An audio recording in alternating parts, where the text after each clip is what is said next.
et nous, la coalition, engagés sur tous les fronts, à chaque poste, dans chaque région, jusqu'à Kédougou, dans chaque secteur, nous agissons.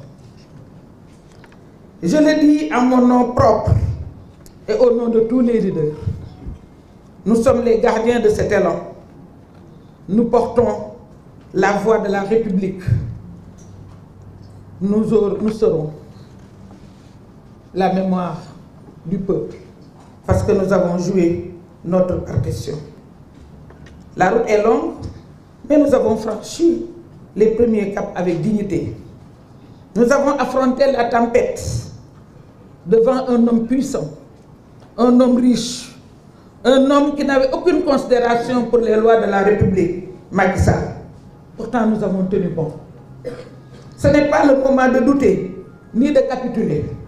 C'est le moment de nous mobiliser, de rester soudés et de nous redoubler d'efforts. Nous allons, avant de conclure, je fais un rappel, certainement nous y reviendrons après la présentation du bilan. Parce que le mois de mai sera une période charnière. Déjà le 1er mai, monsieur le Président l'a annoncé avant-hier, va recevoir le cahier de doléances des syndicalistes.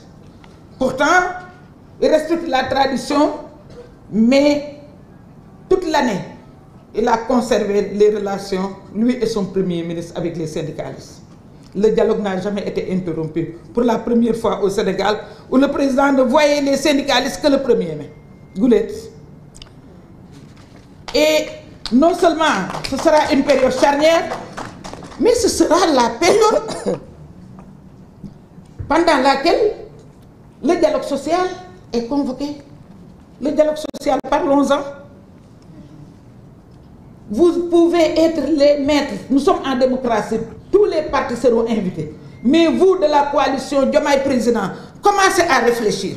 Commencez à faire des propositions. Soyez une force de proposition. Parce que vous allez jouer un grand rôle pendant ce dialogue. Donc, personne ne vous laissera en rade. Le président Diomaye fait encore moins. Donc, je pense que vous avez une partition à jouer. J'avais écrit beaucoup de choses, mais je n'aurai pas le temps de tout dire. Peut-être nous reviendrons à tout cela pendant les débats. Monsieur le ministre, mesdames, messieurs, chers leaders, je vous remercie.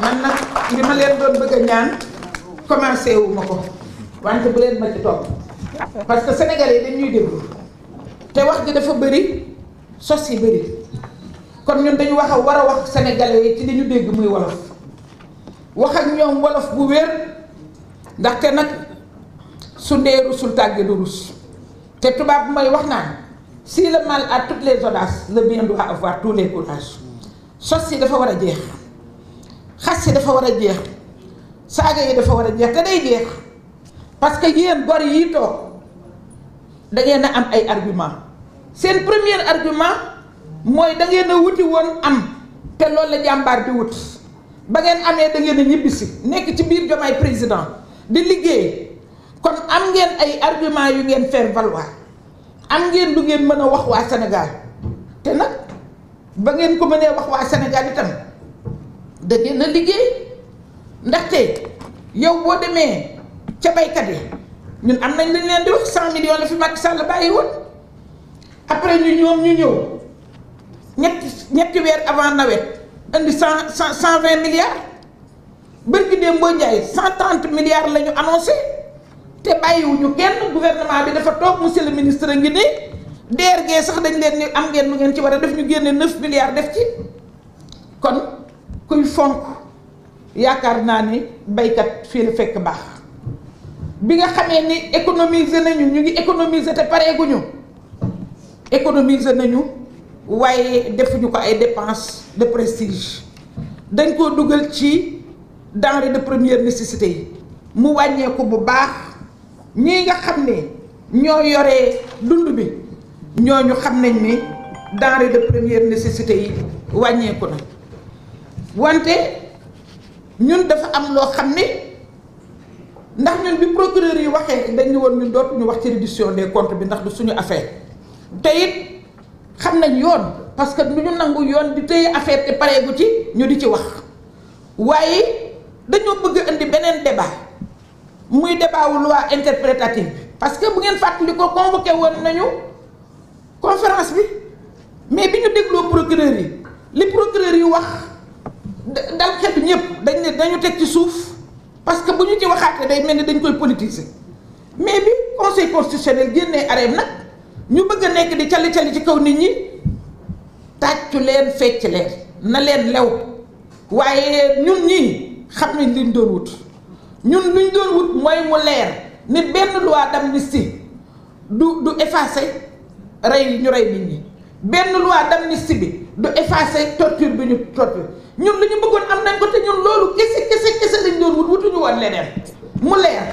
loolu dong lañ doon wut ba ñuy soutenir loi interprétative bi yàlla dogal na am nañ ko waay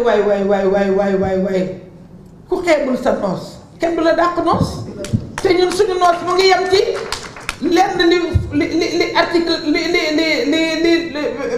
li article 31 bi nga xam ni moom le conseil constitutionnel wax ñun foofu dong doy nañu kon su fekkee ne tey dañuy wax bilan te bëgguma anticiper ci li nga xam ne docteur Ka dina ñëw wax ko léegi parce que moom mooy wax bilan bi moom Mame Diarra Fam loolu dama ni dañuy sant yàlla am nañ bilan ku am argument nag doo xuloo ku amul argument parce que ku amul argument def naan nañ ko soow rek dëgg réer mu jàpp ko nag ci saaga te loolu dootuñu ko may kenn jàpp ko ci xaste te dootuñu ko may kenn parce que làmmiñ bi war na moroomam jàpp ko ci sos te loolu dootuñu ko may kenn kon loolu su fekkee ni ñun boobu opposition la ñu yàlla wërsëgale nañ ko jël suñu wërsëg la waaye nag dinañ xam nan lañ leen di teeroo kon lii nga xam ne procureur yi wax nañ ko ñun duñ ci dellu si ndax yëfu justice la ñoom rek la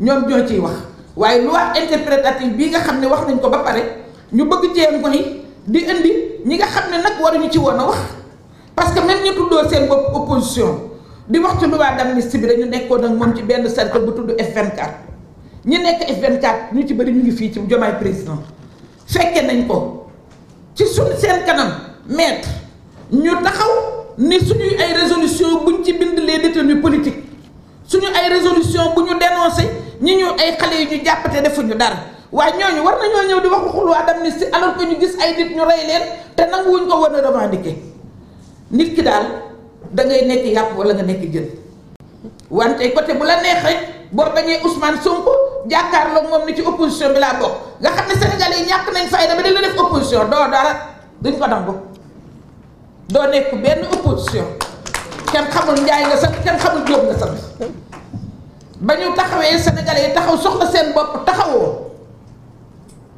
sa intérêt nga doon topp kon nag ñooñu mayatuñ leen dara monsieur le ministre yéen a ngi ca gouvernement ba dem leen liggéey ak jàmm ak salaam président Bassirou Diomaye Diakhar Faye war nañu yoon Ousmane Sonko ngi ànd ak yéen gouvernement ngeen nekk gouvernement choc di wàññi dund bi di ko yombal di permettre baykat yi ñu am seeni tool ñu ngi def li ñu war a def jóge nañ 100 milliards ba ñuy ñëw ba ci 120 milliards ba tey yéen ci 130 milliards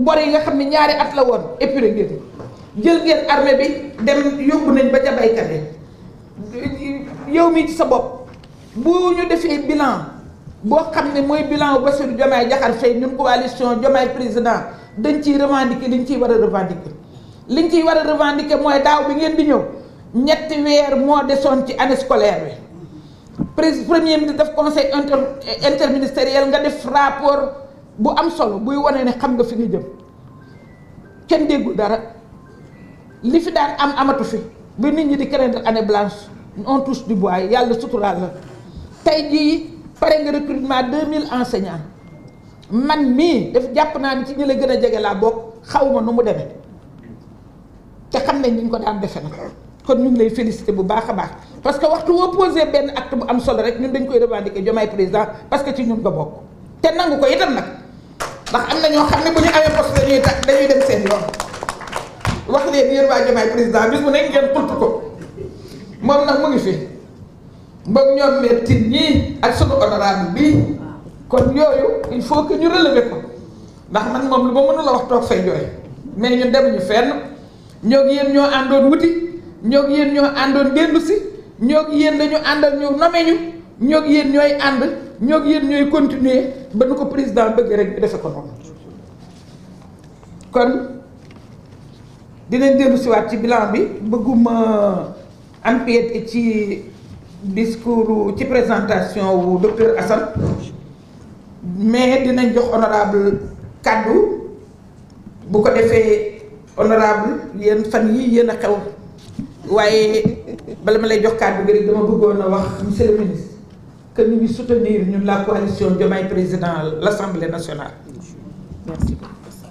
Man maag honorable ekkoon nañ assemblée xam nañ di assemblée mais yéen doxal leen yéen a ngi doxal bu baax a baax doxal leen honorable la parole est.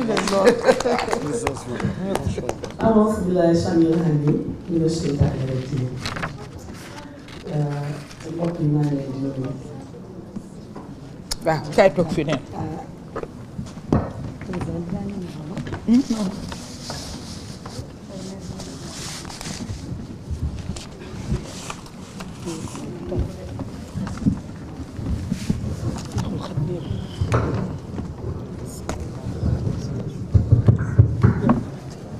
nag avance billahi shamil handi ñu la seytaan rek ci mbokk yi maa ngi leen di nuyu bu baax di jiital ci nuyoo bi sama grande sœur sama présidente Adjaratou Aïssatou Mbodj docteur Aïssatou mi neex jigéen ñi jigéen ñi yóbbante nañ ma ci yow nag deer moom dafa rek bari loolu nag maa ngi ko jox Moussa Diagne donc di nuyu monsieur le ministre Moustapha Mamba Guirassy di la jottali sant waa Touba daan nga dem Touba muy neex suñu bokk daal la gën waaye dem gi ko def démb kat moo faw ko def yëpp yàlla yàlla eggale Touba soxla nañu école soxla nañu fa yóbbu yëpp la jot li tant sëñ Mamba xaar waa Touba yëpp di nuyu sama mbokku leader yi nga xam ne ñu ngi bokkoon nekk fii ci conférence des leaders auparavant ñu bokkoon nekk ca F24 doon recevoir bal yi fële ak lacrymogène ya léeg-léeg bu ñu daan ñibbi ñeen ñi seeni daal des fa tey sant yàlla wut am doy na sëkk sant yàlla di leen jottali nuyoo président El Hadji Malick Ndiaye président wu assemblée nationale bu structuré boobu te tege ci yoon di leen jottali nuyoo président Ayib Daffé président wu groupe parlementaire ba jiite 130 députés yi nga xam ne duñu toog duñu noppalu lu xew ña nga ca kon opposition bi wax ne assemblée liggéeyuñu dañuy nax seen bopp assemblée ba daan tàccu kat naan député diw laa wala diw bokkut ak bii soxna Maam Jaara dafa am nag ma baal maa ngi nuyu aussi maître Tine sama maître Tine maa ngi koy nuyu bu baax di nuyu doyen Moustapha docteur Ka sama càmmiñ maa ngi lay nuyu di beral nuyu aussi Alaaji Assane Dia sama càmmiñ ak Sëñ Fallou Mbacké sama rak ma ànd ak moom ñëw fii ci biir coalition bi di wax ne assemblée nationale ña nga ca bu baax a baax ndaxte bi ñu toogee léegi yàggagul waaye def nañ plusieurs initiatives parlementaires ndaxte président yaa ngi wax wolof de. waaw waxal wolof. d'abord député yi def nañ plusieurs questions écrites yu am solo jëmale ko ci les différents ministères du gouvernement mettre nañ en place aussi la commission une haute cour de justice. boo xam ne defe naa ne moom moo tiitloo gars yi fi mu nekk nii. waxtu yëpp boo ko déggee ci rajo bi haute cour de justice ba mën nañu activer rek. def mettre nañ en place aussi 4 autres commissions yu am solo commission de révision de règlement intérieur commission d'évaluation des politiques publiques muy lu am solo commission de la mise en place d'une télé parlementaire et la haute cour de justice loolu mooy 4 commissions yi nga xam ne defagul nañ ko. donc loolu benn assemblée mosu ko def ci 4 mois. 4 mois yi matatu décembre la ñuy installé on est au mois d'avril donc président El Malick ma nga fa nekk ci li mu war a nekk député yi nekk fa di liggéey bu baax a baax li nga xam ne moom la pression bi député daan am ñu naan ko defal lii waxal lii woteel lii ñun kenn waxaguñu ko man ci sama bàmmeel laa toog lu ma reer rek laay wax ku ma xam-xam ne du ma xamal kenn mais fi ñu nekk ñu ngi fay liggéey ak la tête tranquille bu yëf yi ñëwee lu ñu fa wote rek dafa arrangé Sénégalais kenn joxuñu fa benn directive na ñu def leen lii donc loolu moom nañ seen xel tal revendication population yëpp ñu ngi koy yóbbu ci parlement ba action gouvernement bi yëpp ñu ngi koy contrôler donc di leen sant di leen gërëm di ñaan ngeen doon ñu ñaan bu baax ndax seytaane dafa gaaw te projet bi dafa nekk ci suñu xol bëgg nañ ko eggale ci jàmm jërë ngeen jëf président yow maa ngi lay gërëm nuyu ak félicitation parce que jiite yombul jiite sa 300 leaders te ba tey ñi fi nekkoon daaw ba léegi ñoo nekkaat fii boo xoolee saa ñu fees rek jërëjëf Mbodj merci. merci honorable xam naa docteur Tine mooy maître Tine mooy ñëw remplacer la su fekkee ni monsieur le ministre intervenir ñu bàyyi ba ñu pare ba ñu pare wax après na intervenir honorable kon ko xajalal maître Tine mais dama lay féliciter ndaxte yow député wu coalition Diomaye président mais déjà ci initiative yi yow am nga initiative parce que dugal nga proposition de loi pour l'autorité parentale loolu jigéen ñi xam ne yow tam nekkal nga leen kon am nañ ci fili am nañ ci sac am nañ ci fierté Maître Tine ñu ngi lay jox la parole mais dama lay remercier devant les leaders léegi-léegi ñu ne la restructuration de la coalition léegi-léegi ñu ne qu'est-ce qu'on a fait de tout le travail qu'on avait produit coalition dafa am kilifa dañ ma dégg la conférence des leaders pour ma coordonner leen mais le président de la coalition s'appelle Bassirou Diomaye Diakhar Faye li ngeen liggéeyoon yëpp mu ngeeg moom nag dafa yàkkamtiwul suñu temps du temps mais liggéey bi nga ci liggéey bu sell la te jot naa ci échanger ak moom mu apprécier ko encore une fois merci toujours tam yaa ngi nekk dans le panel bi ñu jox des éclairages merci beaucoup. voilà jërëjëf présidente maa ngi lay jaajëfal ci témoignage bi di nuyu aussi ñi nga xam ne ñoom laa seqal jotaay bi surtout le ministre et ancien directeur de campagne victorieux donc mi nga xam ne il nous a fait l'amitié ñëw fi di nuyu aussi les honorables parlementaires Mame Diarra Fam Madame Mbacké et également les infatigables serviteurs de la coalition Diomaye muy le docteur Ka ak aussi Moustapha mi nga xam ne aussi da ciy taxaw ak leaders yi yëpp yi nga xam ne ñëw nañ man lu ma ci yokk ci li nga wax daanaka tënk nga lépp parce que loo gis fàttali da ciy baax wax nga ko laataa ñoo yegg si ci coalition Diomaye président bi dañu am fu ñu jaar ñu ñëw toog fii ci Sénégal mu amoon benn président bi fi nekkoon tuddoon Macky Sall taxawoon temb ngir en tout cas teg fii troisième mandat maa ngi fàttaliku jour ba nga xam ne 12 mai la woon je pense première rencontre bu ñu defoon fii di préparer lancement wu en tout cas ñu signature charte bi ak organisation boobu ba ñu fi teewee laataa ñu fee teew am na ay réunion préparatoire yi nga xam ne def nañ ko soriwul fii président Bassirou Diomaye ñëwoon na ci bu njëkk ba mu toogee je pense que Mamadou Mbodj moo nekkoon suñu coordonnateur waxoon na lenn li nga xam ne c'était prémonitoire ne woon ne en tout cas futur président mu ngi ci assemblée te loolu moo am mais aussi yàlla def na ni beneen réunion bu ñu wootee El Malick dañ ko convoqué woon section de recherche donc ci entre temps am na ku ñëw teewal coalition bi mais Bassirou Diomaye daanaka boobu ñëwee ñëwaatut ñoom ñëpp ñu jàppale wax nga ko. jour signature charte bi. signature charte waaw léegi ñun ñëpp ñu taxaw am lu ñu gëmoon woote benn dëggutewu message moom mooy lan moom mooy dañu taxawoon muy ponk ak charte démocratie yi nga xam ne moom moo fi am dañuy war di taxaw quelle que soit la situation ak lu mu mën di jar kooku tey dañ ko war a défendre ñu woote.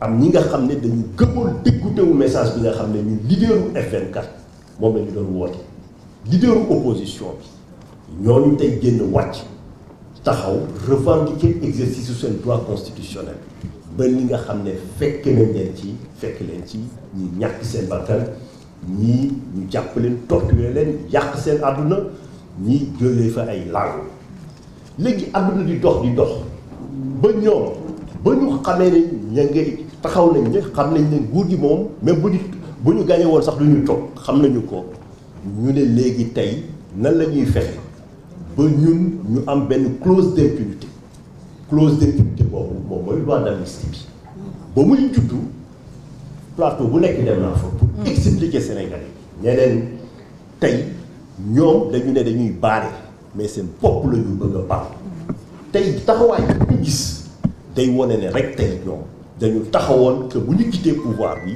pour dara mën leen ci bañ a fekk ñi nga xam ne ñu dul tëgg loi bi wax naa leen mën nañu nas nocc ci bépp xeetu pexe mais am na li nga xam ne duñ ci mucc moom mooy lan ñi nga xam ne ñoo ordonné torture ñi nga xam ne ñoo boom en tout cas ay bakkan ñooñu quel que soit seen niveau de responsabilité nañu jàpp muy tey muy suba muy fii muy feneen àdduna dina mos di dox ba dinañ leen woo ñu taxaw tey objectif loi d'interprétation bi loi Amadou Ba bi objectif initial bi moo nekkoon lan moom mooy fexe rek ba ñi nga xam ne en tout cas rey nañ leen ñi nga xam ne torturé nañ leen ñu bañ a jaxase xelu Sénégalais yi wala tënk magistrat yi ba tey suba bu ñu yóbbu woon nit ñu wut lay ne dañ ko amnistie donc tey mën nañ jàpp ni décision bu conseil constitutionnel bi day garantir objectif initiaux yi nga xam ne moo nekk ci loi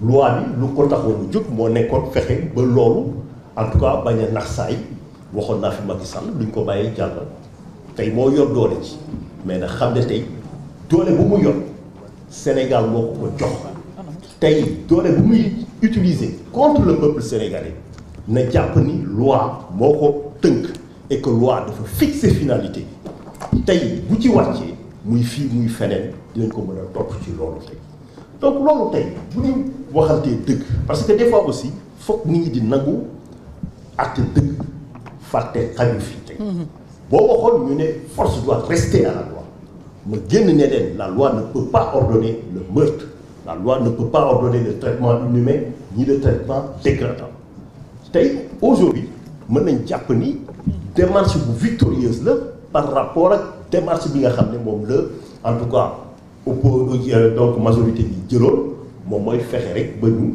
leeral laataa dara di xew que en tout cas ñooñu mën nañ leen topp mën nañ jàpp ni tey conseil constitutionnel décision bu ñu daaneel am na ñaari mbir yi nga xam ne mën nañ ko ci retenir bu ci njëkk moom mooy crime yooyu mën nañ poursuivre nit ñi bu ci tegu moom mooy tey aussi fexe nañu que buñ leen di poursuivre day fexe ba en tout cas du ñu am benn lay ne politique moo ci laxasu tey le fait pour tënk ñu leeral loolu décision bi tey day leeral en tout cas que suba tey fexe nañu ba décision bi bu génnee tey nañu fexe ba suba bu ay poursuite engagé woo ñu am ngor bu doy ñu en tout cas fëgg seen dënn comme ni ñu koy defee nii ci loi bi ñu jàpp ni politique lalu ko parce que conseil constitutionnel daanaka finalement ci loolu régulation bi dafa leeral jeu bi nee ñu yéen seen objectif moo nekkoon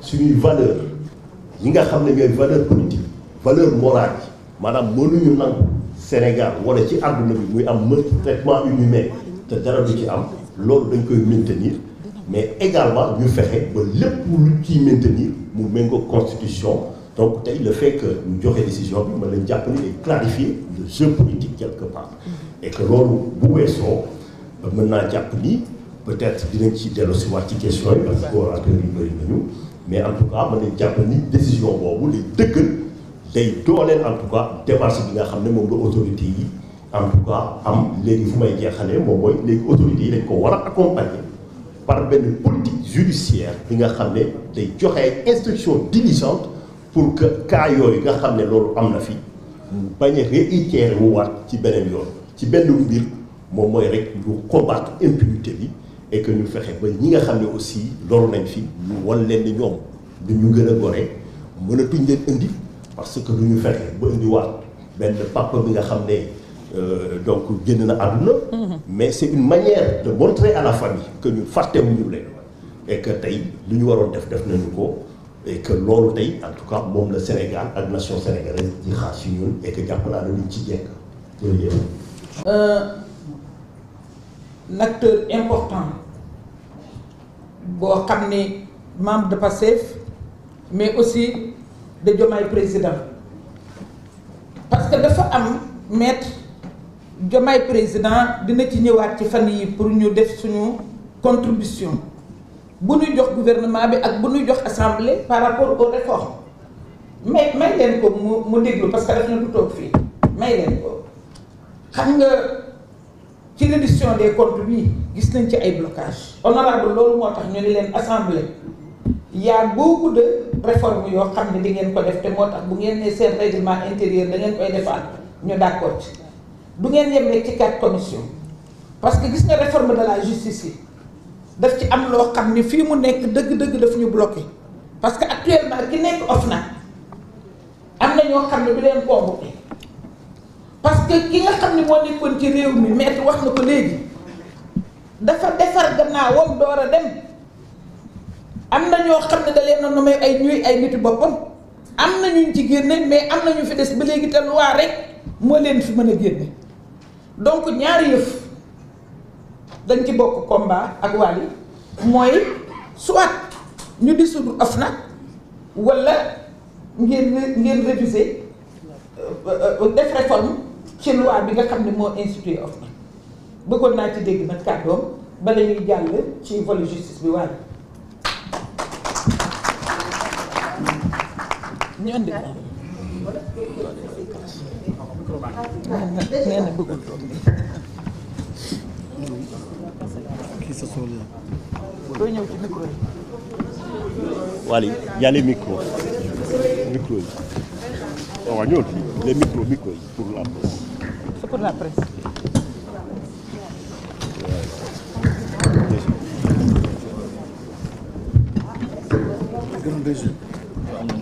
On a une discussion.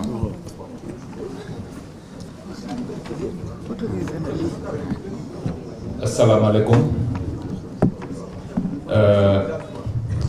dañ ma forcé jël kàddu gi mais dama ñëwoon juste pour parce que man lépp luy régime bi lépp loo xam ne dafa day jàppale régime bi Ousmane Sonko Diomaye Faye du ma bëgg di ko wute donc c'était juste venu ñëw moon pour jël la parole dama ñëwoon juste pour bokk ak yéen ñëpp ñëw toog parce que mbir mi ci laa bokk. Je considère que nous sommes tous engagés dans une entreprise nationale de changement. Loolu moo taxoon ma ñëw dama ñëw parce que aussi j'ai des relations privilégiées avec la Lyon du Baol moom bu organisé bu ma ñëw ci même problème. Donc c'était pour ça que je suis venu mais bon l'occasion faisant de la ronde li ñu wax nii dama ciy prononcé wu très très rapidement parce que dafa dugg ci benn cadre global boo xam ne man loolu laa gëm ci projet bi nit ñi dañuy wax ni j'insiste trop sur ces questions mais damay répéter ni sénégalais yi bi ñuy jël pouvoir bi ñun bokk na ci liñ leen dig te ci loolu lañ ñuy xaar mooy cet impératif de justice et de reddition des comptes nit ñi c'est vrai bu ñu yoree dëkk bi wax nga ko sànq maa ngi lay déglu bi may ñëw nous sommes en train de réussir économiquement à redresser le pays mais imaginez leen situation dëkk bi Sénégal bu fekkee dañ dem ba 2029 et que la question de la justice n'est pas réglée et qu'on ne nous dise pas que nous sommes dans un esprit de revanche xam nga ku nekk ci esprit de revanche bu jëlee dëkk pendant 1 an et que le gouvernement de Macky Sall soit presque intact aujourd'hui Macky Sall bu dellu soit toon mën na jëlaat gouvernement am teg ñoom ñëpp ñu ngi ci biti si nous étions dans la revanche je pense que loolu la ñuy njëkk a def dañuy def ñoom nit ñu def loo leen ñoom ñëpp un séjour carcéral sans fondement loolu mooy revanche mooy nit ki def la nga def ko li mu la def ñoom li ñu def ñun mënuñu leen ko def parce que gëmuñu loolu nous sommes des hommes de droit nous sommes des hommes de droit, nous sommes des républicains et li nga xam ne moom la ñu Sénégalais yi wóolu mooy yoon bañ nañ ko ba bi ñëwee dañ ne jub jubal jubanti nous sommes donc pas dans la revanche donc li indi waxu OFNAC ci kii bi mooy man dama considérer ni il faut tout en travaillant sur les questions économiques tout en redressant le pays il faut de la justice bi il faut que les Sénégalais parce que man dama considérer bokk na ci li may metti man que ceux qui pendant 12 ans ont entraîné ce pays vers les bas-fonds ñi nga xam ne dañ fi indi répression pour lu jeex sonal Sénégalais c'est-à-dire ils nous ont tués ils nous ont réprimés et ils nous ont volé nos deniers c'est-à-dire que nit ki def ko ba pare di plastronner c'est-à-dire di dem ci au niveau des médias mel ni ñu ñuy kokkali man nag loolu day bokk à chaque fois que j'en vois un da ngay gis nit koo xam ne mu leer ni kii bu lépp jaaroon yoon il aurait dû être à ma place à la chambre 48 de Rebeuss mais mu ngi fi di toog sur un plateau di wax ba ñuy jox des conseils en matière de respect des droits di joxe des leçons même de droit des gens qui devaient être derrière les barreaux bëri nañ fi pour man nag un pays ne peut marcher avec autant de criminels dans la rue loolu mënul nekk moo tax ñuy proposer entre autres parce que dañu ne reddition des comptes ñoom ñëpp baax na ñuy réfléchir naan non il faut qu'on règle les problèmes il faut qu'on rende justice reddition des comptes mais loo gis ci àddina y a ce qu'on appelle la stratégie man nag damay réfléchir beaucoup en matière de stratégie comme eux d'ailleurs en son temps bi leen Ousmane Sonko sonale autour de Macky Sall il y avait un certain nombre de conseillers qui lui ont conseillé de mener des rafles systématiques contre les militants de Pastef ce qu'il a fait daf ñu rafler il aurait pu réussir son coup ñu têter l'intelligence de Ousmane Sonko et de tous ceux qui étaient autour de lui je pense que vous en étiez liggéey nañ ci lu bëree bëri Ousmane Sonko nekkee kaso mais l'intelligence ça a été de dire puisque téye nañ ma xaaral ma choisir non pas une personne mais 5 personnes daal di pare benn nit c'est du génie politique loolu moo tax ñoom bi dañuy doon réfléchir il faut qu'on réfléchisse aujourd'hui il y a un certain nombre de choses qu'ils ont pu faire da ngeen di gis fii un DAGE nit koo xam ne normalement écoutez moi je suis inspecteur des impôts buñ ma njattoon tey ne ma boo génnewul 150 millions dem kaso je vais en prison léegi imaginer leen ñoo xam ne man damay jot 2 fois ou 3 fois ñoom li ñuy jot ñoom ñu mën a génne 150 millions d'un coup donc da ngeen di imaginer aujourd'hui ñoom am na lu ñu def loo xam ne nëbb nañ ko et Macky Sall j'ai entendu l'honorable le dire tout à l'heure balaa moo def leen a protéger le 9 février alors il a travaillé sur 2 choses dafa njëkk jële fi CREI dindi na ko parce que dafa ni fii dès que je partirai en laissant la CREI la première des choses qu'on fera contre ma famille politique c'est la CREI parce que moom xam na leen ñoom ñëpp xam nañ ni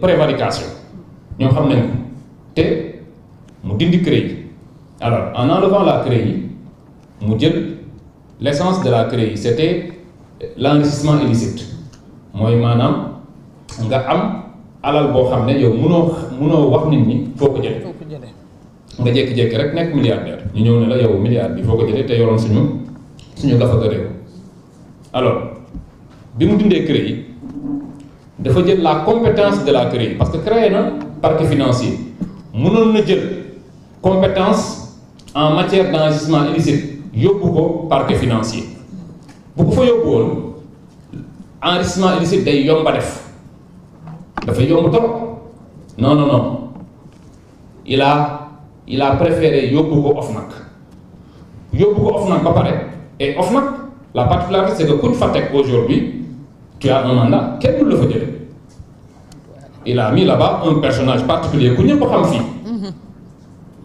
Serigne Bassirou vous pensez que Serigne Bassirou moom dina fi wax ki benn sénégalais ne ko dañ lay poursuivre en matière d'enrichissement illicite mais il n'en fera rien du tout on l'a mis là pour que genre procédure yooyu na ko geler pendant tout son mandat.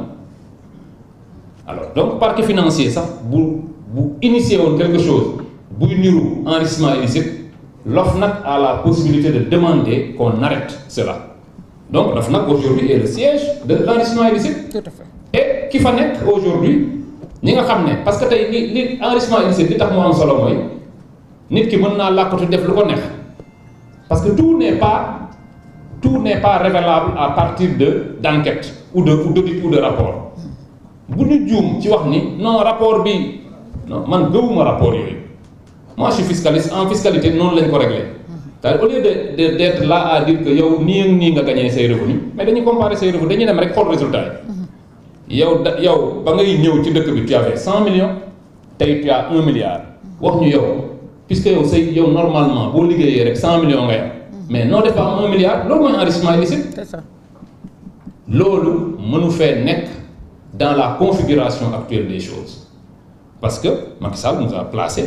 ba muy dem la ñu galgal benn galgal dem teg fii sëñ Bassirou. Donc on a deux possibilités. La première c'est de faire une loi, de réformer encore parce que moom le 9 février dafa réformer woon soit ñu jël la compétence en matière d'enrichissement illicite yóbbu ko parquet financier et immédiatement on démarre des poursuites loolu bu ñu koy def immédiatement. Mais le paysage politique sénégalais va changer. Parce que ñi fi nekk di wax du bëri yëpp c'est des gens qui se sont enrichis de façon illicite. Tout à fait. boo indee loolu dañuy daw xëccoo ji frontières yi parce que ñoom c'est cela leur truc ñoom c'est pas des gens courageux c'est-à-dire que ñoom dañuy def ba ci ñoom sax am na ñoo xam ne avant même que le pouvoir ne finisse daw nañ ñeneen ñi fi toog ils espèrent encore que non ñii. Peut-être qu'ils ne trouveront pas le moyen de me créer des problèmes. Mais si jamais on remet en place, c'est-à-dire que ñu jël enrichissement illicite yóbbu ko parquet financier dañuy xëccoo frontière mais loolu benn la en dehors de ça on peut tout bonnement mais réformer l'OFNAC dissoudre ko gars yi dañuy wax ne man dama bëgg dissoudre moi je vais directement aux choses. Pour man loolu mooy joxe ay résultats layam comme dit mon ami Dame Mbodj du indi résultat day yéex dëkk bi boo ko bëggee yor si tu veux aller de l'avant il faut rendre d'abord de la justice on ne développe pas un pays sans justice mënuñu fee nekk gis ñoo xam ne ñii nii ils ont posé trop de problèmes à ce pays ñu ne non on va développer le pays en le laissant d'ailleurs ñoom duñu la ci seetaan parce que si vous voyez bien ce que j'appelle l'opposition dérivée. L'opposition dérivée, c'est des gens qui sont rémunérés à partir de deniers publics. Li ñu sàcc dañ koy jël dem trouver 1 ou 2 chroniqueurs quelques journalistes mais jox leen ko et en politique tout est perception da ngay liggéey ba sonn ñu dem jox ko benn presse rek ñuy wax ne non affaire bi yéen doxul. J'en veux pour preuve le port autonome de Dakar. Port autonome de Dakar aujourd'hui mais c'est une catastrophe boo dégloo waa presse bi le port va très bien donc lan la c'est parce que ñoom ils ont les moyens de payer une certaine presse loolu mooy l'opposition dérivée c'est-à-dire que ñoom taxawuñu jàkkaarloog ñun non dañuy jël ay nit fay leen ñooñu jàkkaarloog ñun mais comme l'a dit le président Sonko mais ñooñu ñuy fay effaçons-les bu ñu leen effacé kan la ñuy jàkkaarloog mais la véritable opposition et opposition dégg naa la sànq nga koy wax ñun li neex ci ñun mooy nos principaux opposants mais ont commis des crimes et délits qui à tout moment peuvent les amener vers la prison y compris les nouveaux opposants du ma leen tudd nag les nouveaux opposants des gens le pétard mouillé là mooy ki ma tuddee l'invertébré politique nga xam ni moom Ousmane Sonko lay visé alors que tey jii boo ko joxoon le Mbappé du Pastef wala nga jox ko Lamine Yamal c'est-à-dire le plus jeune d'entre nous bu demoon élection kooku da koy gagné.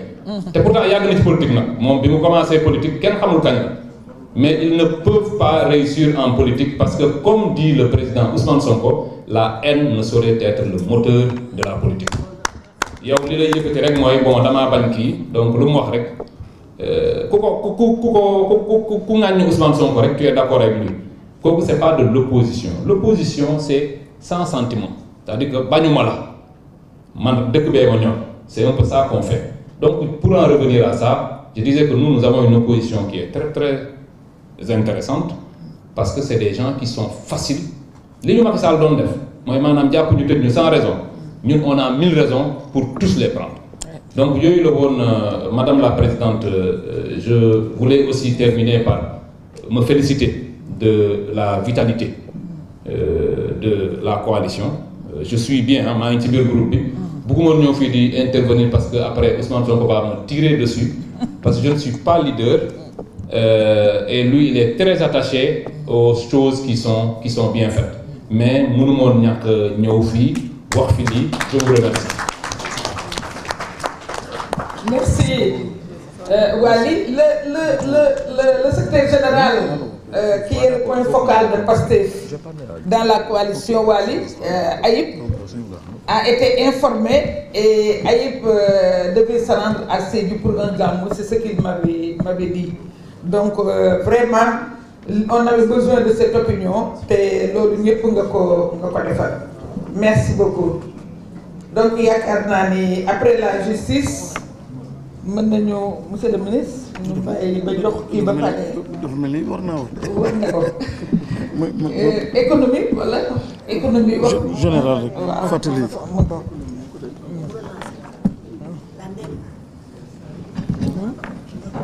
Salaamaaleykum. ma xaar ba après waaw d'accord. nee nañ ma xaar ba après. waaw Mame Diarra la koy wax. Merci beaucoup.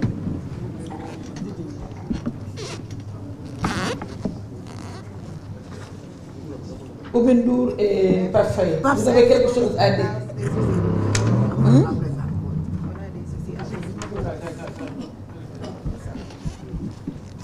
Merci beaucoup, Madame la Présidente, en même temps la modératrice de cette cérémonie. On va passer à la lecture du bilan. Et à l'économie. Et à l'économie. D'abord. On va donner.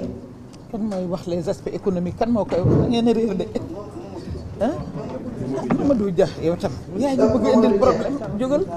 On va donner la parole à le président Mamadou Dia. Président Mamadou Dia ñu wax ñu ci économie avant.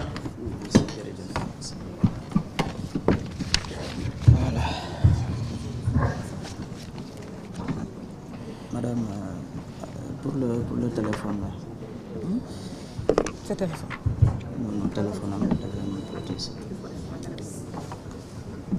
Voilà, assalamu alaikum. Bonsoir, maa ngi nuyu ñëpp. Madame la Présidente Aïda Mbodj, présidente de la coalition Diomaye Président, Monsieur le ministre Moustapha Bamba Guirassy, ñu lay nuyu. Maa ngi nuyu aussi les différents directeurs yi fi teew ak les coordonnateurs et délégués nationaux. Ñu ngi nuyu aussi l'ensemble des leaders de la coalition Diomaye Président. De remercier aussi la presse ici présente. Alors donc fi may tàmbali rek déjà mooy xam nañ ne le 25 mars 2024 ci la Sénégalais yi décidé pour fal ki nga xam ne moo nekkoon suñu candidat di le président de la République son excellence Bassirou Diomaye Diakhar Faye.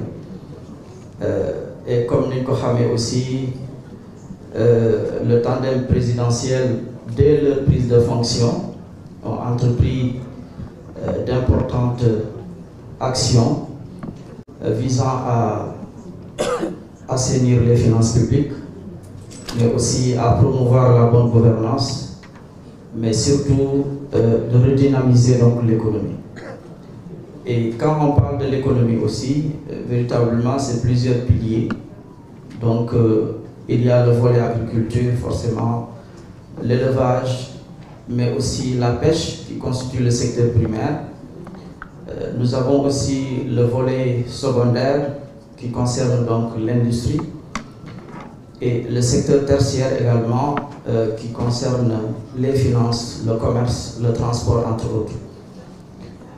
Et ce qu'il faut surtout saluer dans la nouvelle gouvernance du tandem Diomaye-Sonko, c'est surtout la décision qu'ils ont vraiment prise pour assainir les finances publiques.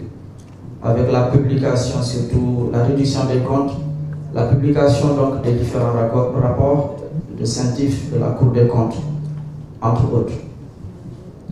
Et il faut rappeler aussi que nous avons trouvé donc un pays, comme on a l'habitude de le dire, l'économie est extravertie, c'est-à-dire on a des entreprises qui évidemment certes créent de la valeur ajoutée, mais comme vous le savez, le bénéfice ne reste pas au Sénégal.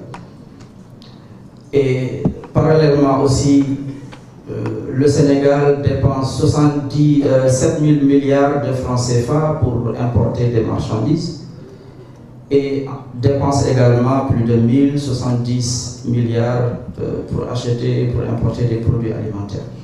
Donc, c'est la situation qu'on a trouvée donc sur place. Mais aussi avec un endettement, comme tout le monde le dit, avoisiné à presque 100% du PIB, donc plus de 18 000 milliards de dettes, également 4 000 milliards de dettes cachées. Donc ça, c'est la situation dans laquelle on a trouvé donc, le pays. Maintenant, ce qu'il faut surtout saluer, c'est que l'espoir est permis, parce que le président de la République a été élu au premier tour avec 54%. Et aux dernières élections législatives, la population a choisi de nous donner une majorité absolue, une majorité écrasante, et réitérer également cette confiance en répondant massivement à l'appel public à l'épargne. Donc l'objectif du gouvernement, c'était 150 milliards, mais comme vous le savez, la population a répondu massivement en accordant un montant de 405 milliards francs CFA, donc pour permettre effectivement donc, au gouvernement de démarrer certains projets. Donc il faut vraiment saluer donc, ces efforts donc, du gouvernement, et la coalition Diomaye Président est plus que déterminée derrière sa présidente, Dr Aïssatou Mbodj, et avec aussi la mobilisation de tous les leaders de la coalition Diomaye Président pour accompagner donc le gouvernement dans ses actions. Et il est important de revenir un peu sur ce que je disais tout à l'heure, c'est par rapport donc aux piliers de l'économie. Donc déjà sur le plan agricole, il y a beaucoup d'efforts. Par exemple, pour le compte de l'année 2024, le gouvernement déjà qui venait être mis en place avait déjà alloué un budget exceptionnel de 224 milliards de francs CFA pour accompagner les paysans et les agriculteurs. Et très récemment, le président de la République l'a rappelé lors de son discours du 3 avril qu'en fin mars, 80 milliards ont été donc mis à la disposition pour payer les arriérés des opérateurs agréés donc de semences et entre autres et de matériel agricole. Sur le plan de la pêche, ce qu'il faut surtout saluer, c'est l'arrêt donc des contrats.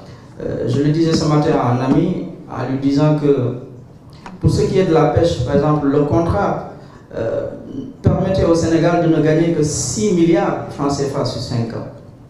Ça, c'est véritablement du gaspillage à mon sens. Donc c'est pourquoi nous saluons vraiment la décision du gouvernement dans ce sens, qui a arrêté donc les contrats de pêche pour surtout permettre de reprendre et d'avoir le contrôle sur nos ressources halieutiques. Et surtout donc de privilégier nos pêcheurs locaux dans ce sens.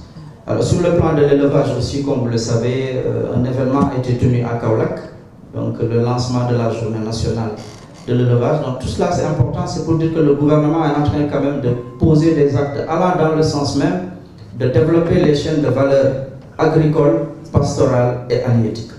Et parce que c'est cela qui va nous permettre d'assurer véritablement notre souveraineté alimentaire, mais surtout de créer des emplois. Alors, sur le plan de l'industrie, on a noté aussi beaucoup de décisions majeures, des réalisations phares, concernant par exemple le démarrage de la production du site de Sangomar.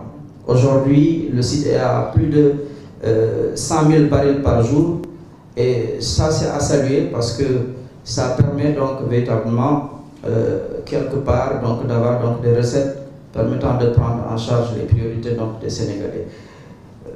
Donc à côté de cela aussi, la relance des activités de la Sonacos, ça aussi c'est très salutaire. Je pense que tous les sites actuellement de la Sonacos donc, sont mis en marche, et cela va beaucoup contribuer à augmenter la production locale, mais surtout à créer aussi des emplois.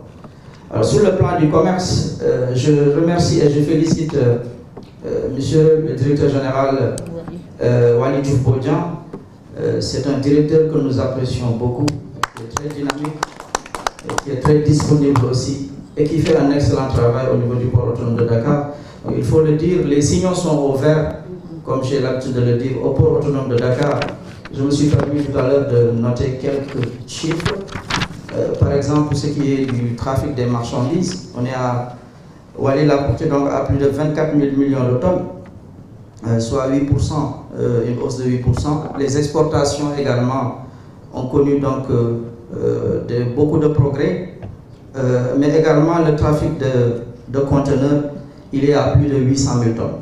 Donc pour ce qui est donc des navires, le nombre d'escales est porté à plus de 3 000 navires. Donc je pense que ce sont des efforts qu'il faut véritablement donc saluer, et donc nous vous félicitons, monsieur le directeur général.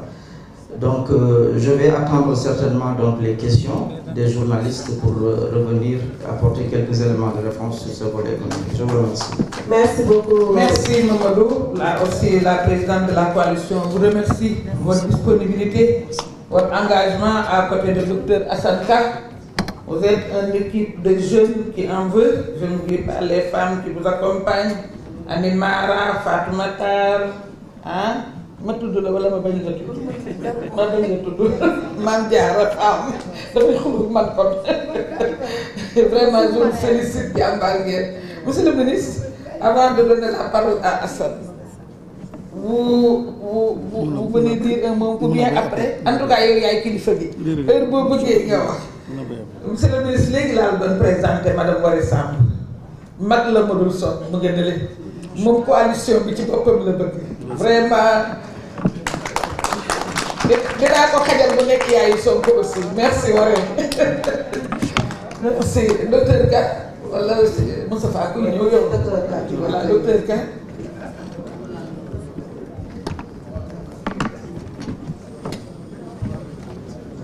Merci beaucoup. Docteur Ka il va faire la lecture du bilan. Merci.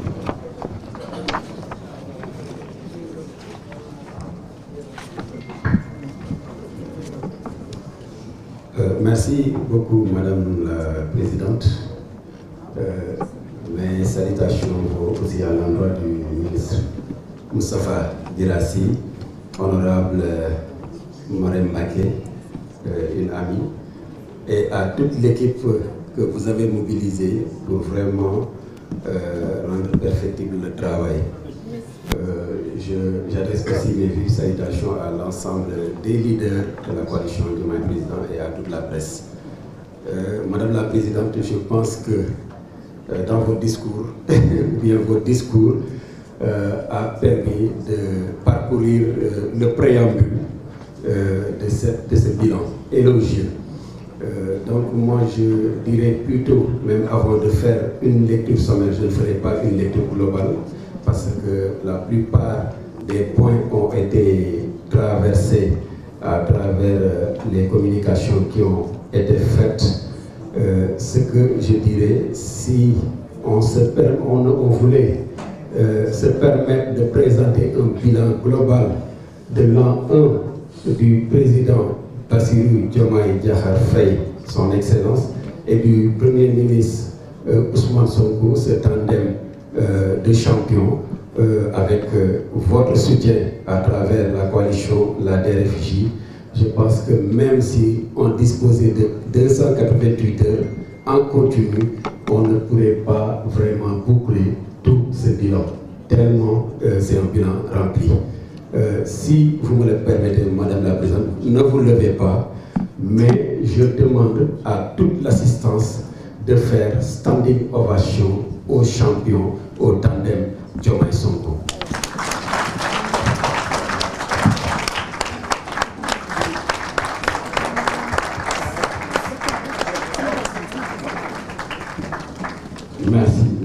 Merci à toutes et à tous.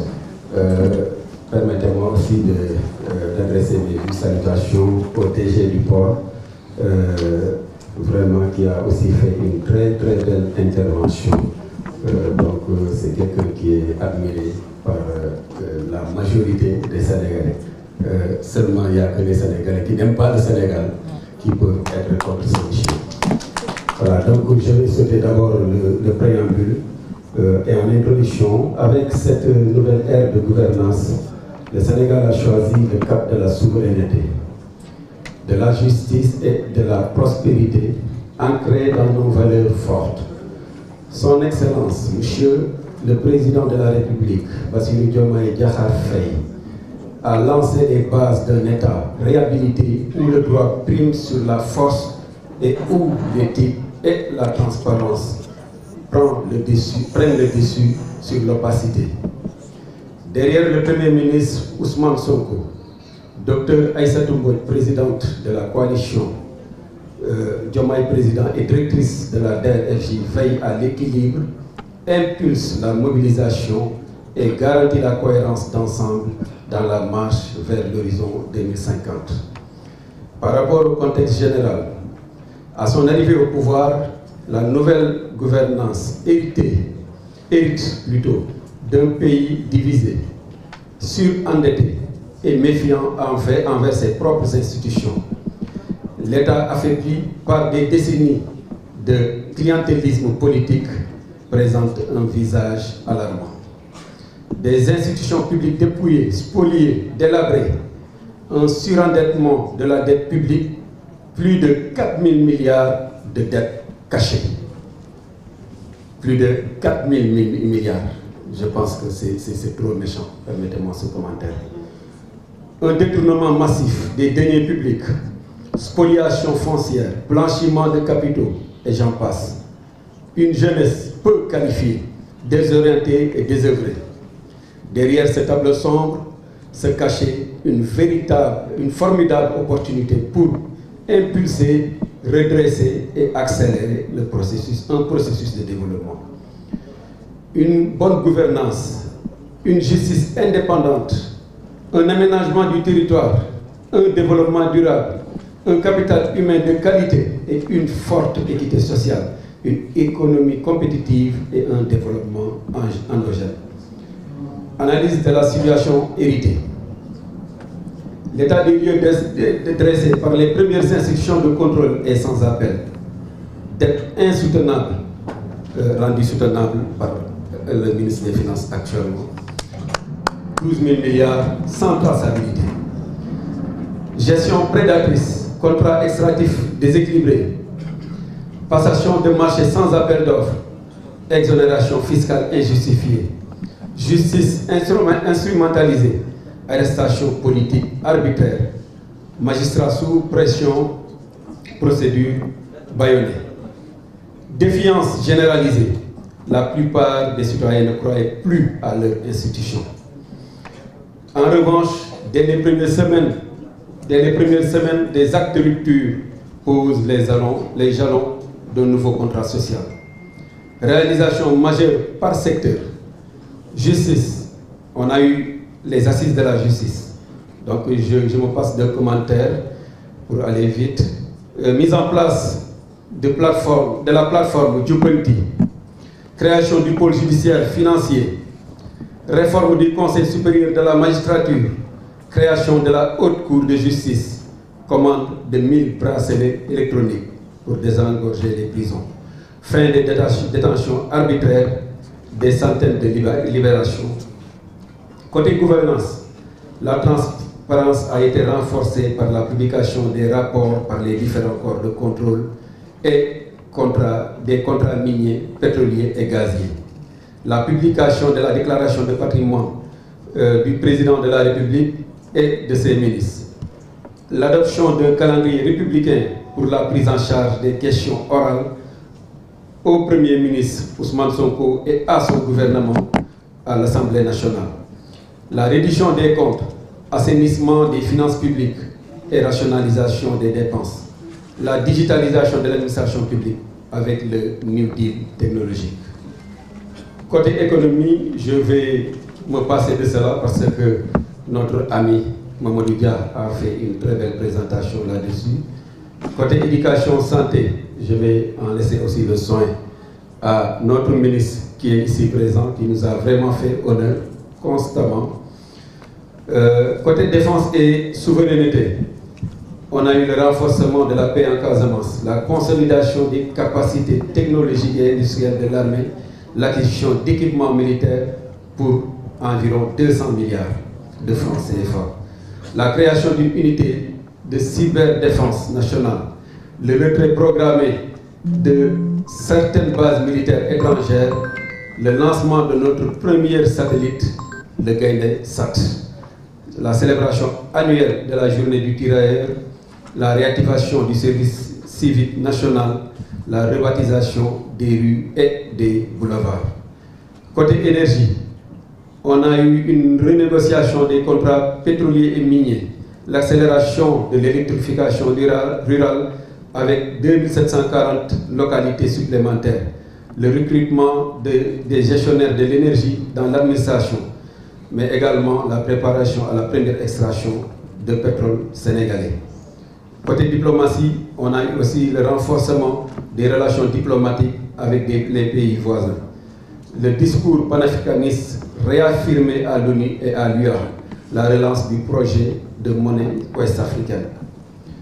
Côté agriculture et élevage et pêche, je pense que aussi notre ami Mamadou Dia en a fait un bel exposé. Force et levier de transformation, le leadership transformationnel, Diomaye Sonko, l'administration centrée sur le mérite et l'éthique, la coalition politique stable avec des relais territoriaux puissants, la mobilisation citoyenne active et massive, notamment des jeunes et des femmes. Donc en conclusion, le bilan de l'an E, largement positif du tandem Diomaye Sonko, démontre encore une fois leur engagement à répondre aux besoins des populations d'ici et de la diaspora. L'avenir du Sénégal repose sur notre capacité collective à instaurer une gouvernance apaisée, participative et résiliente. Le dialogue, l'ouverture et la discipline sont les clés pour relever les défis contemporains et construire ensemble un Sénégal prospère et uni. Vive le Sénégal, vive la coalition Diomaye Président. Merci, Madame la Présidente.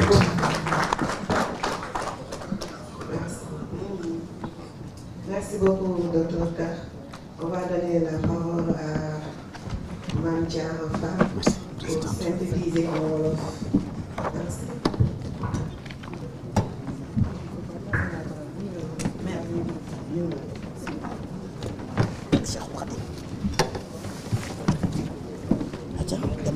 Mme Diarra, vous avez la parole. Il y a eu le cadre de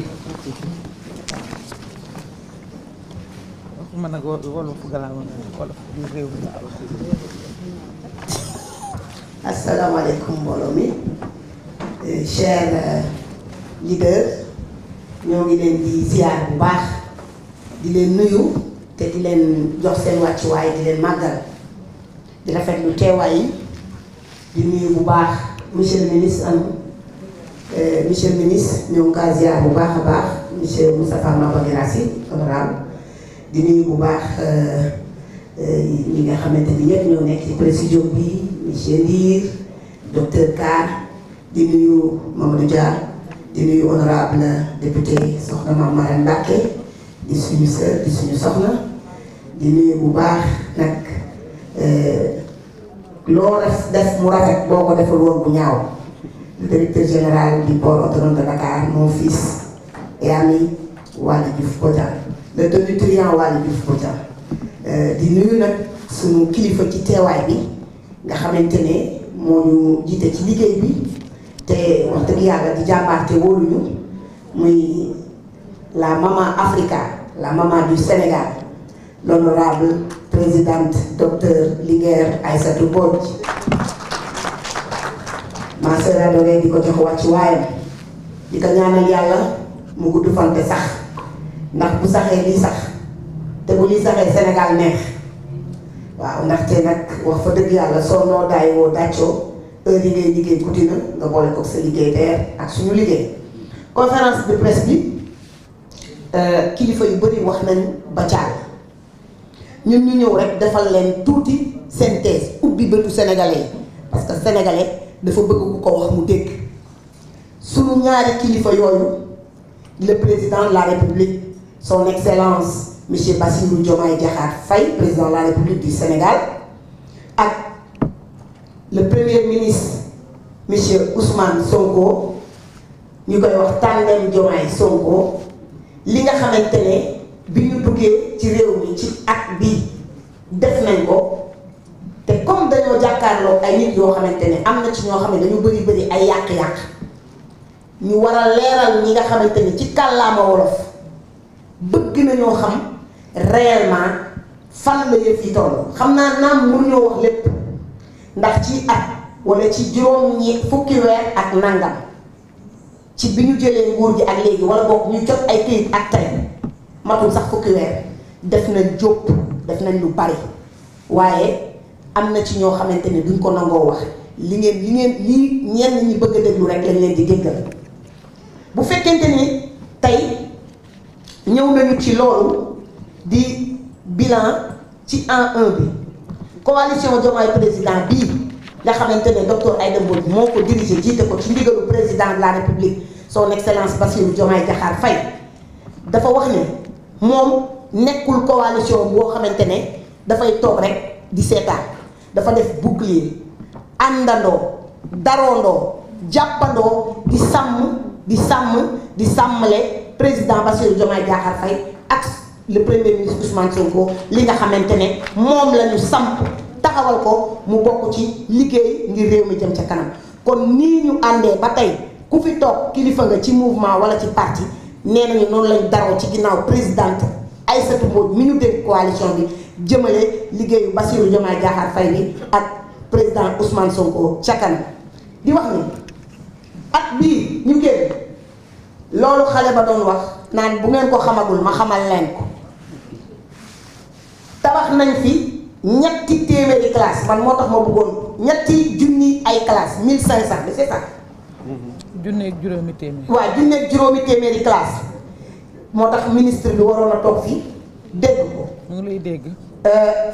pour lutter ci li nga xamante ne mooy njàng mi ci wërum sàkket mooy abri provisoire nag bari na ñépp xam nañ sunu kilifa yi njiitu réew mi xam nañ ne ñu ci bari ci abri provisoire la ñu jàngee tey egsi nañ ci tabax lu mel ne junni ak juróomi téeméeri classe xanaa tey bu ñu yemoon foofu rek mu doy recruter nañ lu toll nii ñaari junni ci ay jàngalekat ndax am réew am njàng ko yore te ku jàngal xale yi defar nga avenir u dëkk bi ñu ne remboursement wu couverture sanitaire universelle CSU def nañ ci lu toll ci fukki milliards ci xaalis kon tey di ci bari dinaa leen ko tëbal parce que am nañu ci jaar mais xanaa bu ñu yemoon ci jàmmoo ak jàmmante bi ci diggante suñu dëkk yi muy la paix en Casamance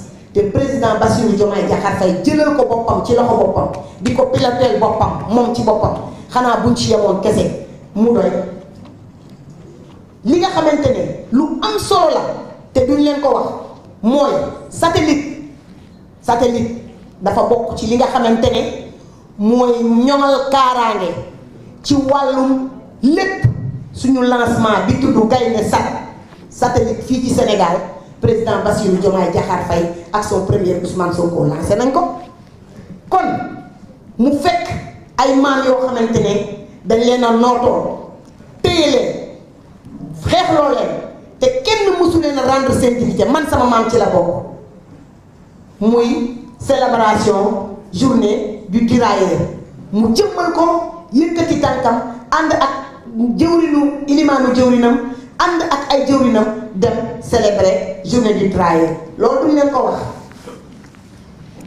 li nga xamante ne mooy souveraineté ba tey ci souveraineté laa nekk suñu rue yi ñun ñëpp dégg nañ rue Cléber am na ci sànq ku ma naan citadin la jaay su rue Cléber nga doon dégg rue Nangam tey rue li boulevard bu mag bi ñu daan defee défilé bi ba ngeen juddoo ba tey boulevard Mamadou Dia la tudd xanaa loolu mooy souveraineté.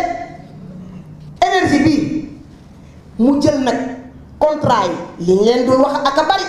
ci contrat yi énergie bi lañ daan jaar sàcc xaalisu réew mi mu renégocier contrat yi pétrole ak minier bu ngeen dégloo ministre bi yor wàllu mine muy suñu doom Birame Souleye Diop toog na ba ki dem ni leen léegi kilowattu courant bi jar 177 francs CFA xanaa loolu bu ko Sénégalais yi déggee xam ne ñii ñi ngi liggéey ñoom ñoo liggéey li nga xamante ne mooy électrification rurale 2740 villages la xale bi ñuy wax Jean-Michel Sène ñu koy féliciter au passage ci renégociation yi mu renégocier mu éclairé ci 2740 villages xanaa loolu ñoom ñiy wax teguñu ci bët dinaa leen ko wax pour ñu dégg ko waaw nga xam ne li nga xam ne mooy renforcement relation diplomatique yi nga xamante ne mooy suñu dëkk yi ñu wër moom kilifa gi di Bassirou Diomaye Diakhar Faye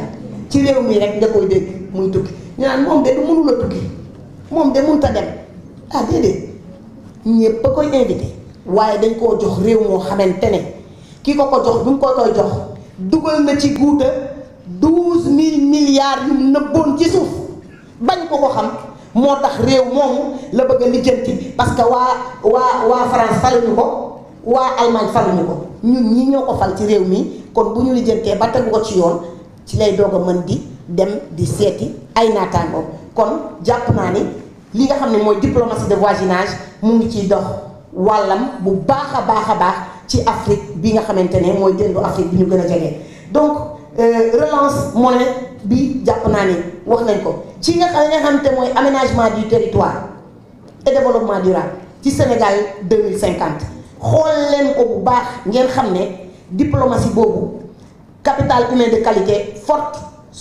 équitable équité et sociale ngeen xool ñun suñu li ma leen wax léegi suñu économie ñu fexe ba mu compétitive au niveau ci réew yu ndaw yi nga xamante ne moom la ñu dendal ci réew yu gàtt yi ñu maaseel ba pare sous région bi ba pare ñuy doog a jàll au niveau international jàpp naa ni wax naa ko léegi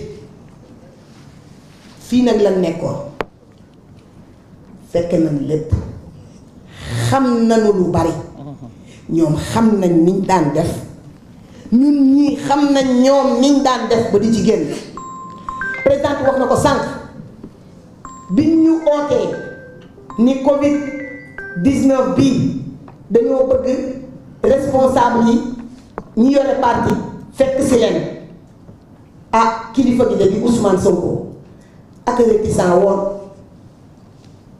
ak a bañoon a dem ndax rek xalaat leen émettre ay réserve xam seen jikko waaye ci waxtaanu ay kilifa yu baax la teggee tànkam ba ñu fekki leen maanaam loolu liy justifier haute trahison bi ñuy wax boobu ba léegi nga utiliser benn ci institution de la république muy assemblée nationale pour valablal avaliser càcc bu wér bu ngeen di dégg yenn saa yi tey ci rajo yi ñu koy wax moo tax li nga xamante ne mooy jubal jubanti bi war a dugg ci reddition des comptes bi waa assemblée nationale ñoo ngi leen di soutenir à 250%.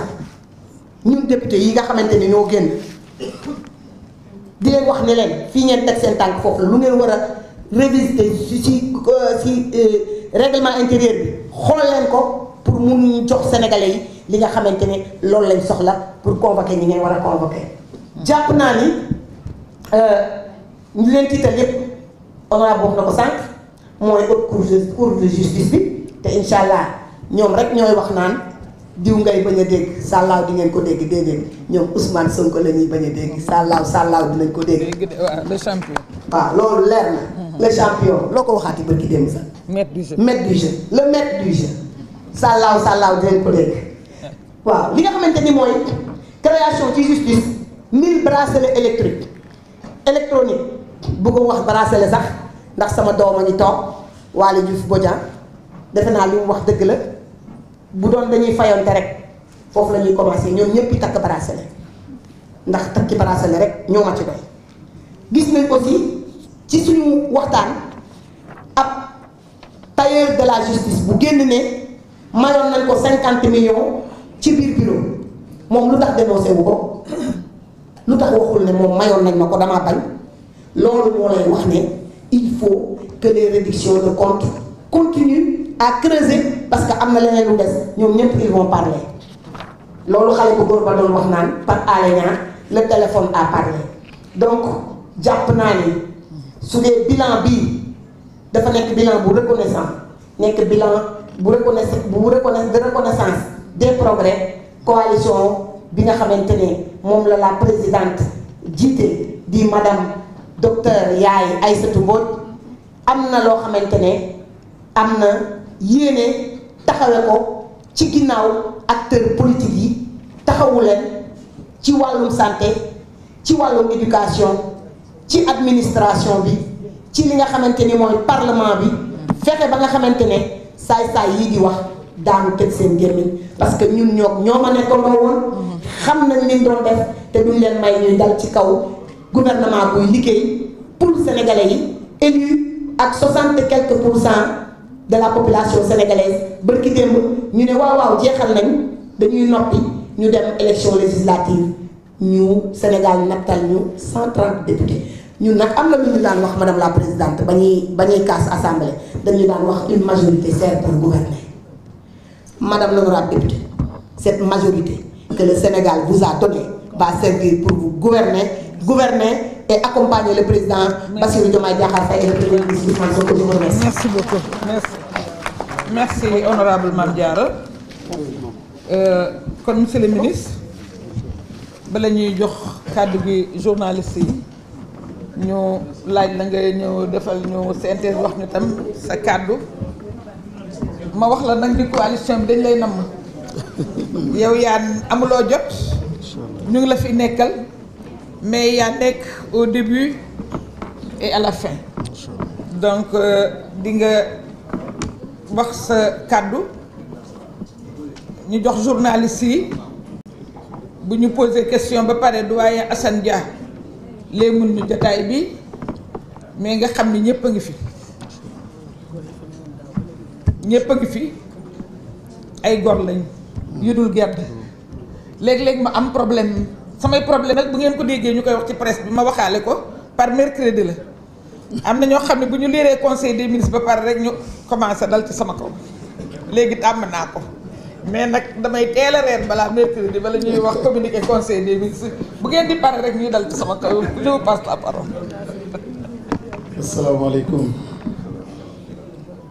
Président maa ngi lay nuyu bu baax di nuyu honorable député yi fi nekk nuyu monsieur le directeur général du port autonome de Dakar nuyu nos chers leaders jigéen ak góor yi fi nekk nuyu presse bi tamit di sant bu baax ci occasion bi ñu may pour ñu mën a waxtaan après un an d'exercice, un an d'exercice du pouvoir, un an après que le peuple sénégalais ait placé toute sa confiance ci président Bassirou Diomaye Faye ak son premier ministre Ousmane Sonko.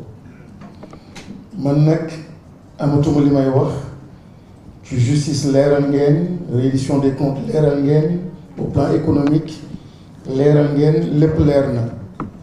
mais benn point rek madame la présidente la bëgg insister, il faudrait que nous dépassions une certaine forme d'opposition pour continuer à plus communiquer avec le peuple sénégalais.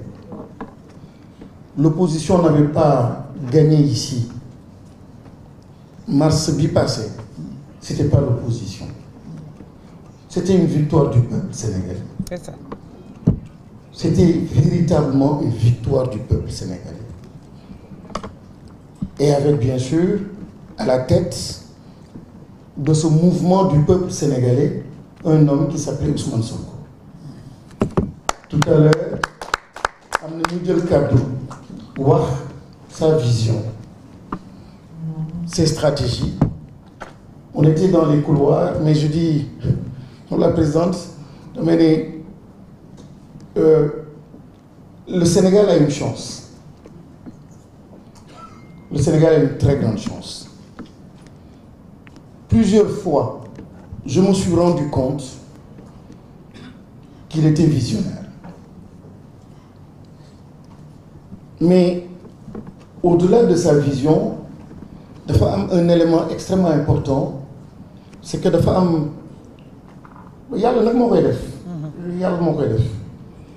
il a une façon qui n'est pas linéaire de réfléchir. Ce n'est pas 1 plus 1 égale 2. Da ngay ñëw nga indil ko 1 plus 1 égale 2 mu ne mais waroon na jaar fii jaar fële et finalement nga may tuuti délai tu te rends compte qu'il avait raison. Avec beaucoup de liberté.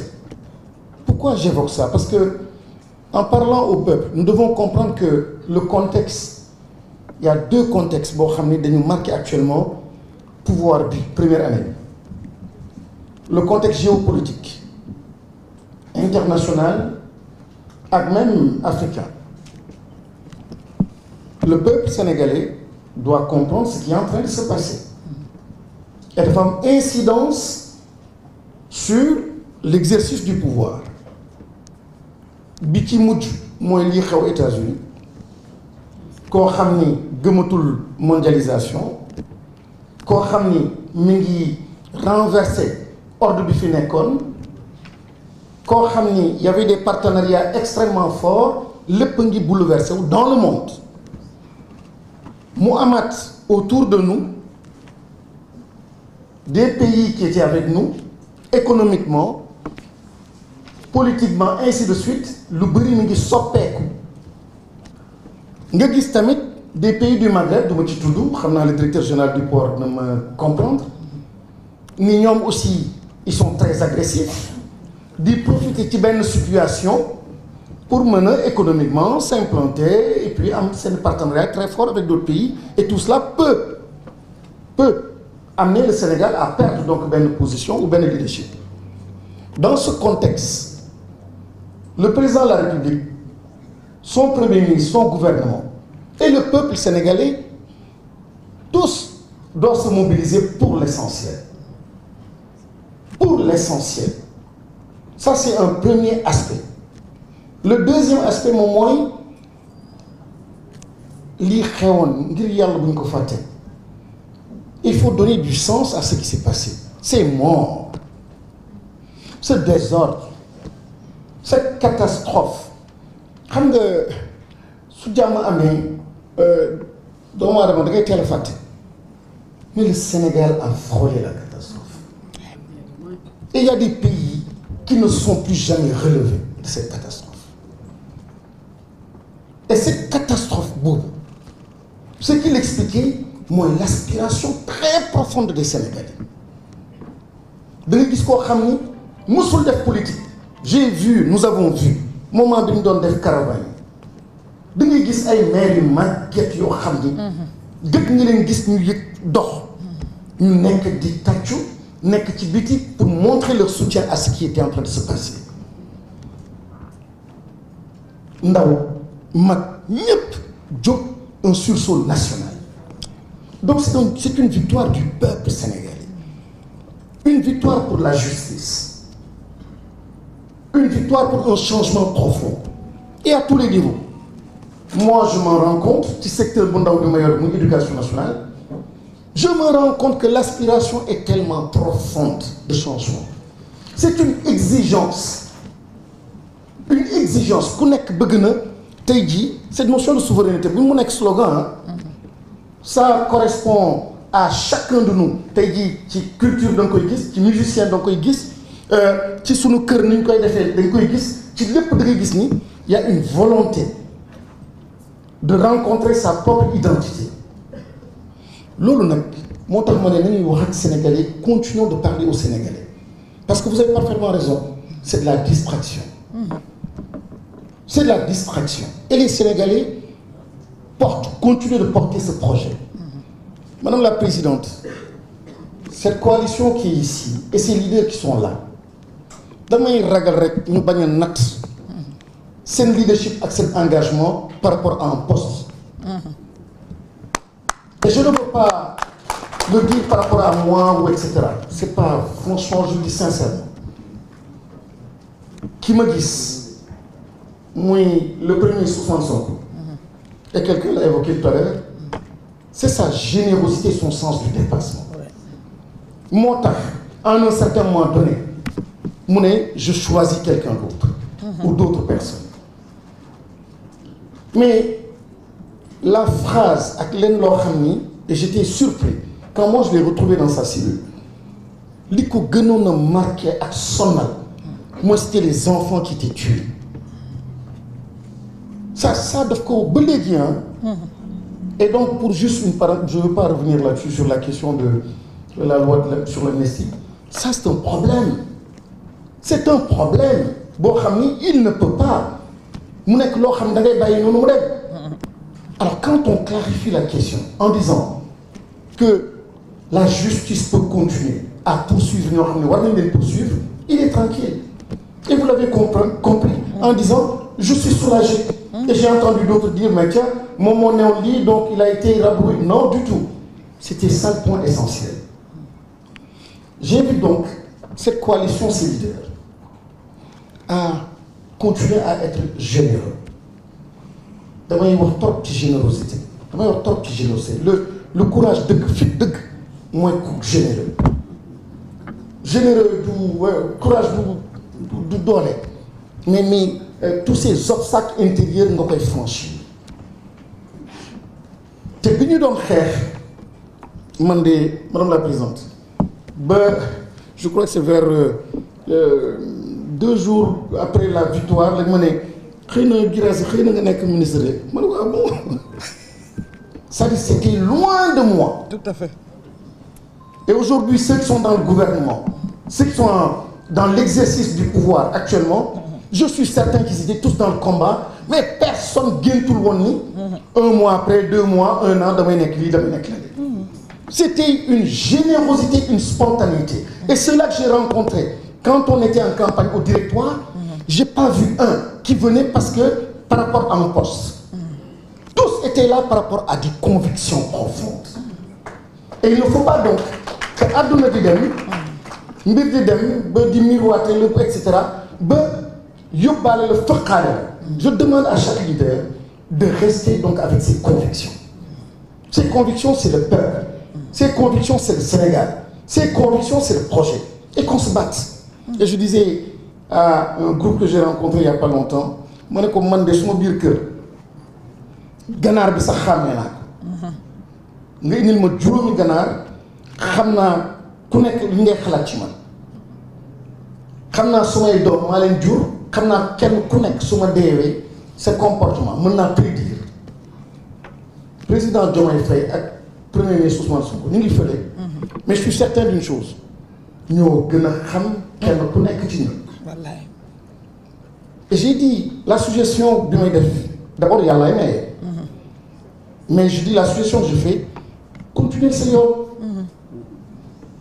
Tu dois appuyer par la presse, appuie par ton écrit, sois généreux. Envoie un message à un collègue, à quelqu'un que tu connais pour lui dire jàpp de gauche etc. Je dis tôt ou tard nit ki mooy ne waa kii bëgg naa toog ak kii parce que un homme qui est au pouvoir son problème mooy avancer. da ngay nekk en famille tu es entouré de 100-200 personnes mais tu es seul. da ngay soxla koo xam ni ak ñoo xam ni ñoom ñuy continuer di la éclairer di la guider di la jàppale moo tax en tout cas je prends la parole simplement pour dire ne perdons pas la chose de vue la plus importante, la chose la plus importante mooy notre foi ci projet bi suñu gëm-gëm li tax ñu xeexoon ak ñoo xam ni xeex nañu te dee nañu et ils ne peuvent rien revendiquer aujourd'hui ñoo xam ni mutilés ñoo xam ni perdus et cetera qu'est-ce qu'ils peuvent dire? Est-ce qu'eux ils ont la possibilité même de taper sur la table? Non. Comme yàlla jàppale. Mais ce projet-là il est important et j'insiste là-dessus pour dire que ce que ce gouvernement a fait pour moi de plus important et de plus grandiose en un an. Bon, c'est vrai, il y a les chiffres, ça c'est bien, parce que nit yi tamit ils veulent des choses factuelles, mais il y a une autre dimension très subtile ba man maa ngi ci biir maa ngi koy gis.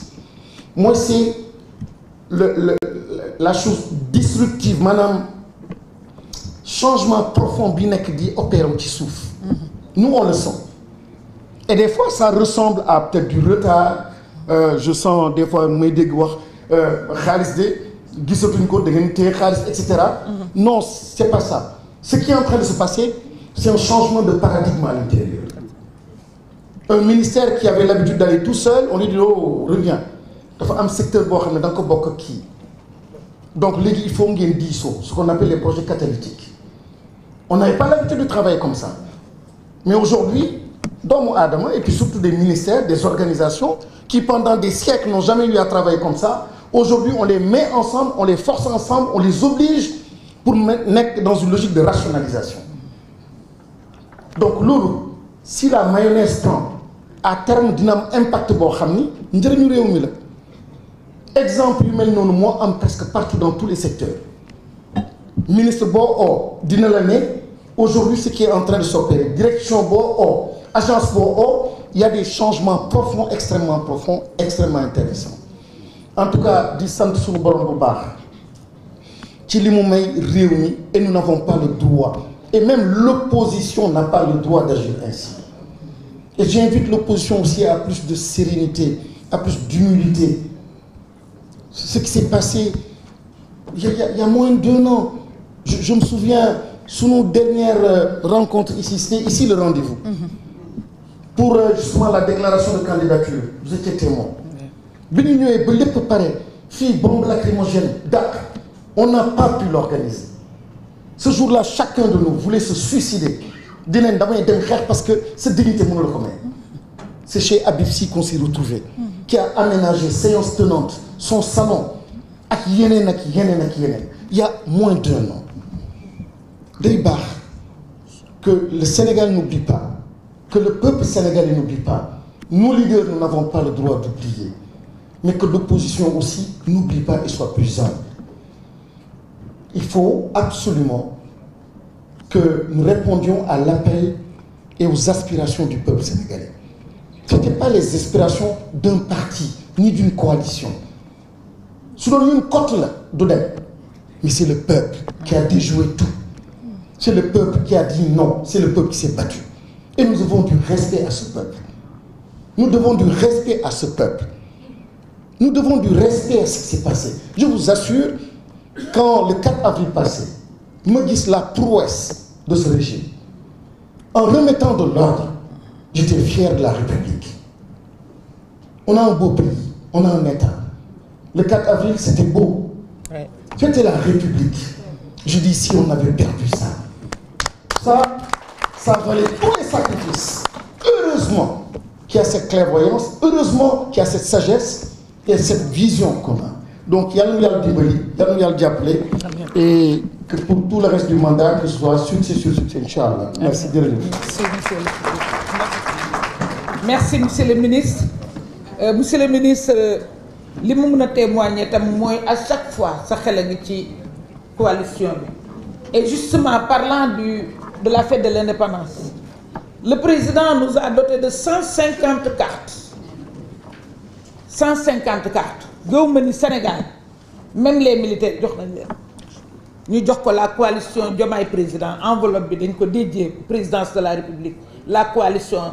Man nag dama xaw ma xale yi defe naa ko lañ koy wax, mais c'est que Bambey laa dëkk man lu tuuti def ma rekk waxuma daf ma suur de daf ma regg man li may regg dafa yomb parce que un président de la République pense à tout le monde un président de la République c'est le père de la nation de toute la nation nga toog sa bureau jël sa enveloppe ñu xàmmee ni lii sa bind la nga bind coalition Diomaye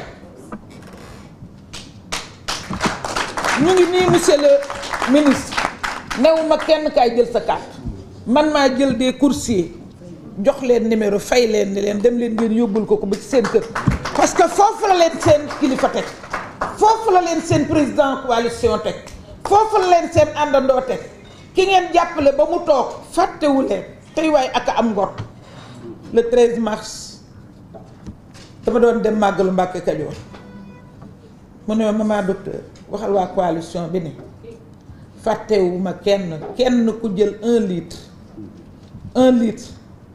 waxul 1 franc de d'habitude 1 franc la nit ñi wax mais bëgguma détourner li mu wax mu ne 1 litre nga consommer ko pour contribuer ci suñu liggéey dama la am lu ma la yoree ma reggati encore kon nañu muñ rek te xam ne dina baax yaakaar naa mën nañu dem ci presse bi voilà après ñu def résolution bi waaw ok bon à vous wala amu leen question ah mais yéen amu leen morom ni ko amu leen morom fax bi daam yéen wuy ba yéen dinaa leen enrôler ci Diomaye président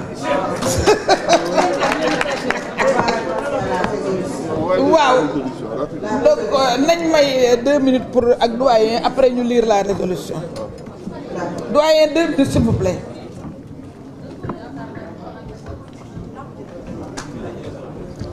ma wax leen ni la coalition a ses directeurs il y a le directeur qui le tout nouveau directeur qui vient d'être nommé Baye Mayoro yéen presse bi xam ngeen ko démb la jël service il y a le directeur Serigne Ndiaye dana Serigne mooy le directeur de Promoville man mi sama Bambey gële amul ay yoon xam naa luy Promoville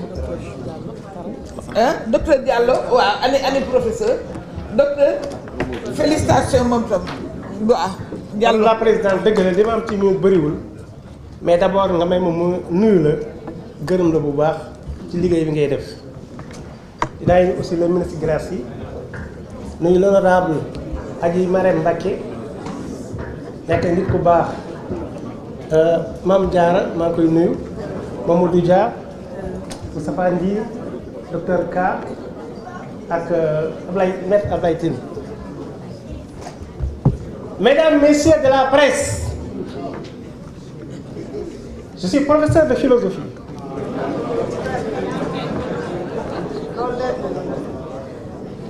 Je voudrais vous dire, vous qui êtes les formidables représentants de la presse, vous qui permettez au peuple sénégalais de s'informer au jour le jour, vous qui donnez au peuple sénégalais la bonne information, vous qui permettez au Sénégal de savoir ce qui se passe, je voudrais vous dire, à vous, mesdames et messieurs, que le peuple sénégalais, par un vote massif, a suivi le président Ousmane Sonko qui avait désigné M. Bassirou Diomaye Diakhar Faye. Et l'a élu effectivement le 24 mars 2020. Très bien, 2024. Et ensuite de quoi? Ce même président Ousmane Sonko, ayant sollicité la majorité de l'Assemblée nationale, a vu que ce même peuple à qui il a demandé un vote massif l'a effectivement plébiscité. Et aujourd'hui, tout le monde sait que ce régime est en train de travailler. Mais ce travail ne plaît pas à tout le monde. Ce travail ne plaît pas à cette opposition ridicule. Nous avons une opposition minable. Nous avons une opposition perdante. Nous avons une opposition qui ne peut rien gagner. Nous avons une opposition qui a peur. Nous avons une opposition qui aujourd'hui est en train de tatillonner. Nous avons une opposition qui est aujourd'hui en train de se ridiculiser. cette opposition-là que nous avons. Je voulais dire à travers vos zones que cette opposition nous aura en face parce que nous sommes effectivement déterminés à faire ce que l'autre voulait faire, mais qu'il n'a pas réussi à faire. Effectivement, nous réduirons l'opposition à plus simple expression. Cela, nous le ferons. Parce que cette opposition, elle est irresponsable. Mais pourquoi elle est irresponsable? Parce que c'est une opposition qui a volé les deniers du peuple sénégalais. Mais au lieu de s'amender, au lieu de demander pardon, mais cette opposition est en train de végéter dans les contre-vérités, dans le mensonge. Il faut le dire objectivement. Mesdames et messieurs, vous n'avez pas pitié de ces femmes qui accouchent dans des charrettes. Mesdames et messieurs, vous n'avez pas pitié de ces enfants qui sont en mode d'éducation, qui n'ont même pas de sandales, qui n'ont pas de quoi porter. Vous n'avez pas pitié de ces gens qui n'ont pas de quoi manger. Vous n'avez pas pitié de ces populations qui ont besoin de routes, ces populations qui ont besoin d'écoles, d'hôpitaux, d'infrastructures. Mais ces enfants, ces femmes, ces populations n'ont pas pu avoir cela pendant 12 ans. Parce que ces populations étaient gouvernées par un homme, un traître. Macky Sall est un traître. Merci. Macky Sall est un traître, je l'ai dit, je l'avais dit, je le redis. Et Macky Sall doit être jugé. Macky Sall doit être poursuivi au Maroc, extradé, jugé, poursuivi correctement et condamné lourdement, comme les autres qui n'ont fait que de la prévarication, qui n'ont fait que du vol, parce que ce sont les gens qui méritent le poteau, ce sont les gens qui méritent effectivement d'être condamnés. C'est cela que veut le Sénégal, c'est cela que nous voulons nous, c'est cela que nous voulons la coalition. Je vous remercie de votre attention. Mais merci beaucoup doyen, merci. Donc voilà pour la résolution finale. Moustapha Ndir. Donc Moustapha Ndir est coach senior. Donc c'est un membre éminent de la coalition Diomaye Président. Voilà, merci beaucoup Madame la Présidente. Je commencerai peut-être par saluer Monsieur le ministre, M. Baba Guirassy, et Madame la députée, Madame Baké, honorable députée, Madame Baké, honorable femme, Mme Diarama Femme et Dr K, M. Maître Tin. Voilà, je m'en vais rapidement lire la résolution de la coalition Diomaye Président. Donc, la lecture de cette résolution est importante parce que c'est le dernier message qui doit rester et qui doit partir avec les journalistes. Donc, adopté par la conférence des leaders de la coalition Diomaye Président, fait à Dakar le 27 avril 2025. À l'issue de la déclaration solennelle de la présidente, Dr Aïssatou Mbodj, et les différents intervenants, la coalition Diomaye Président, réunie en conférence de presse, adresse à l'opinion publique nationale et internationale la présente résolution de synthèse. Premier point, bilan et reconnaissance des progrès. La coalition salue les avancées structurelles majeures enregistrées en un an sous la houlette de son Excellence Bassirou Diomaye Faye et de son gouvernement dirigé par le Premier ministre Ousmane Sonko. Notamment, la lutte vigoureuse contre la corruption et l'impunité, incarnée par les actions du pôle judiciaire financier.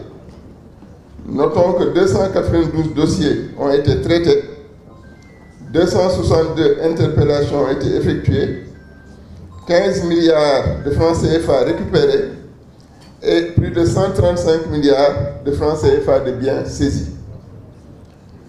Deuxième point, la lutte vigoureuse contre la corruption et l'impunité, on l'a déjà dit. Troisième point, la relance économique et la priorité donnée à l'emploi, soulignée par la tenue de la 4e conférence sociale sur l'emploi et l'employabilité au CICAD, consacrant l'urgence nationale de l'insertion des jeunes. Le renforcement de la souveraineté judiciaire, l'assainissement de la gestion publique et la consolidation de l'état de droit. Deuxième point, redevabilité assise démocratique.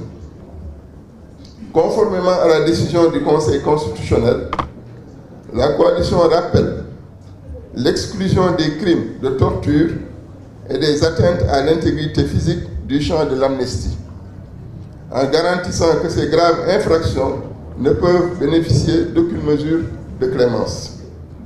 Elle affirme la reddition des comptes comme une exigence irréversible, appelant l'application scrupuleuse des recommandations de la Cour des comptes et à la mise en œuvre transparente des décisions judiciaires.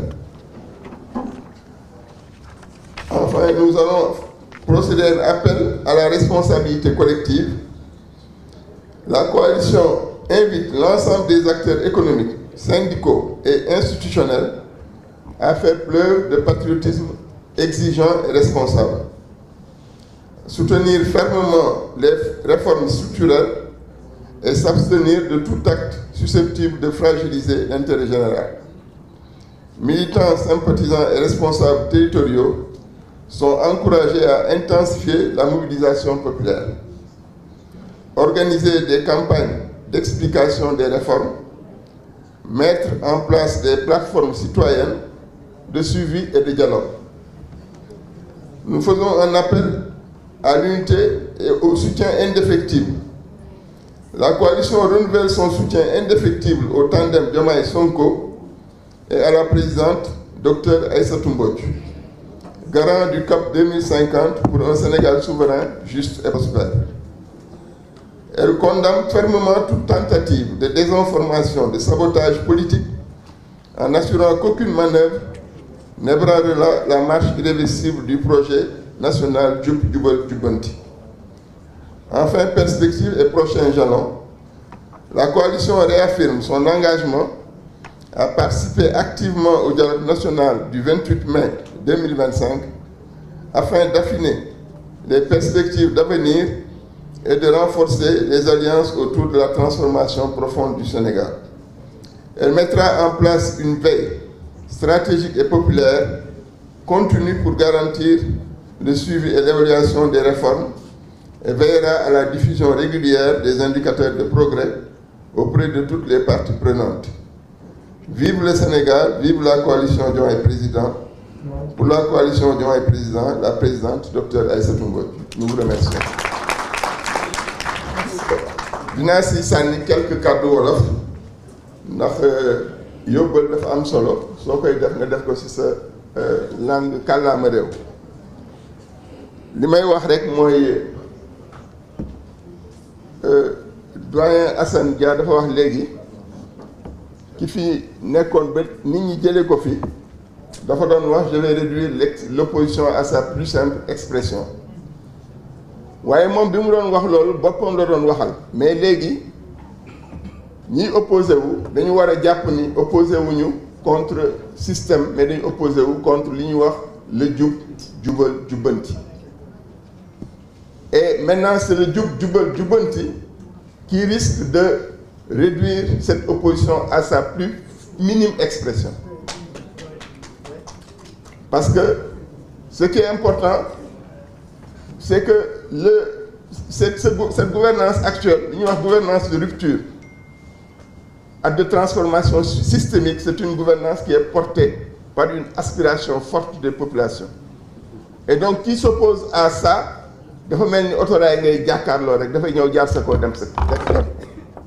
voilà, donc c'est important de parler ce langage-là avec opposition à Bingamni, moi actuellement de vociférer, parce que c'est cette expression-là qu'on peut utiliser avec cette proposition.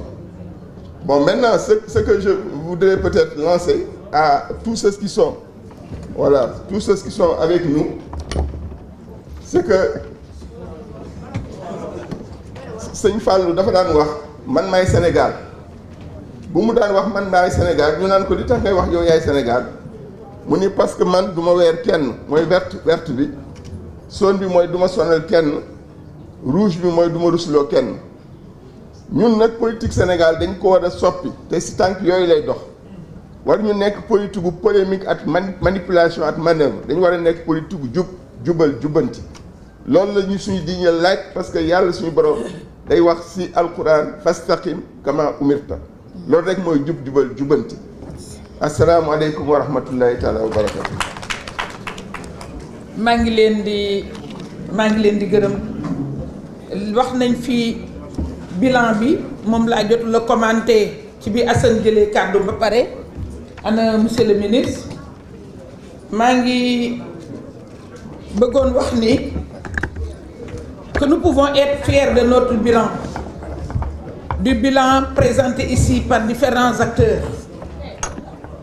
Ce bilan est loin d'être exhaustif et j'invite par conséquent l'opposition à se ressaisir et à engager le débat sur les enjeux liés à nos efforts de développement et au renforcement de notre état de droit. Je les invite surtout à répondre à la main tendue du président Bassirou Diomaye Diakhar Faye, qui a décidé de faire de la journée du 28 mai la journée du dialogue national, grand moment d'échange et de concertation et de devenir de notre cher Sénégal. Je voudrais préciser que, pour reprendre nos autorités, le président Bassirou Diomaye Diakhar Faye et le premier ministre Ousmane Sonko, ils ont toujours considéré qu'une démocratie ne peut pas être parfaite sans une bonne opposition. Une opposition raisonnable, une opposition responsable et une opposition légitime. Vous avez vu que parmi les termes du dialogue, parmi les TDR, les termes de référence, il est question de discuter du statut de l'opposition. Il est question de discuter de la place de l'opposition. On ne va pas les réduire doyens. On ne peut pas. Ce n'est pas ce qu'on nous a demandé de faire.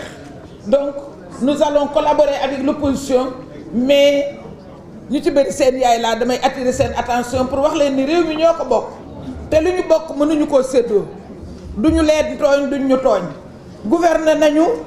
Il y a des oppositions, il y a une opposition légitime nangul nañ leen ko te boo seetloo opposition bu légitime boobu en réalité day raisonnable. Dégg nañ kenn ci korité gi mu ne nañ bàyyi nit ñi ñu liggéey parce que kooku nekk na fa xam na yàq wax nañ ko lu nekk kooku opposition noonu la war a def parce que réew mi ñoo ko bokk te sa ëmb bu nekkee ci gaal gi ñaanal yàlla gaal gi bañ a këpp. maa ngi leen di ñaanal yàlla di leen wax ne nañu taal président de la république tàllal na leen loxo pour que le 28 mai journée du dialogue bi soxlawu fa ay ñoñam bu dee ay ñoñam rek ñoo fa nekk séminaire gouvernemental lay doon mais il faut opposition bi toog mu door a mën a nekk effectivement un dialogue démocratique. Pour loolu nag on a besoin d'une opposition responsable, d'une opposition respectée nañ leen nangu leen loxo président bi mu leen tànn ngeen xam ni lu responsable la ñoo bokk réew mi. maa ngi leen di gërëm di leen sant yéen ñëpp équipe bi doon organisé Pape Faye ak Oumou Ndour ñu ngi leen di gërëm Pape Faye Ndéem ak Oumou Ndour ak Ami Mara ñu ngi leen di gërëm bu baax a baax yéen itam jàmbaar ngeen. ami añ sax defu ko depuis sànq mu ngi ci salle bi organisé am na ñoo xam ne tey gàddu nañ chaise def nañ lu nekk maa ngi gërëm ñëpp waa Diomaye président kontaan naa ci yéen merci beaucoup. Merci.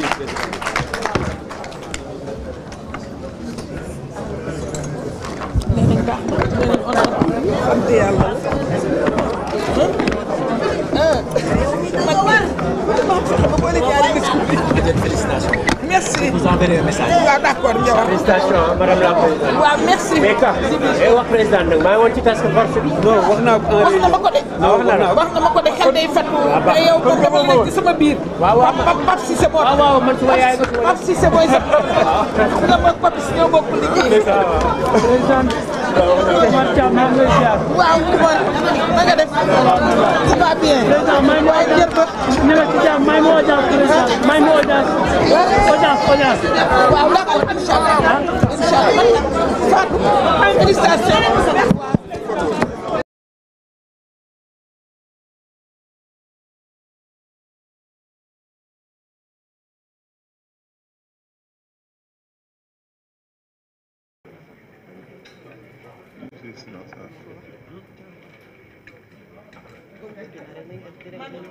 On est un peuple de foi.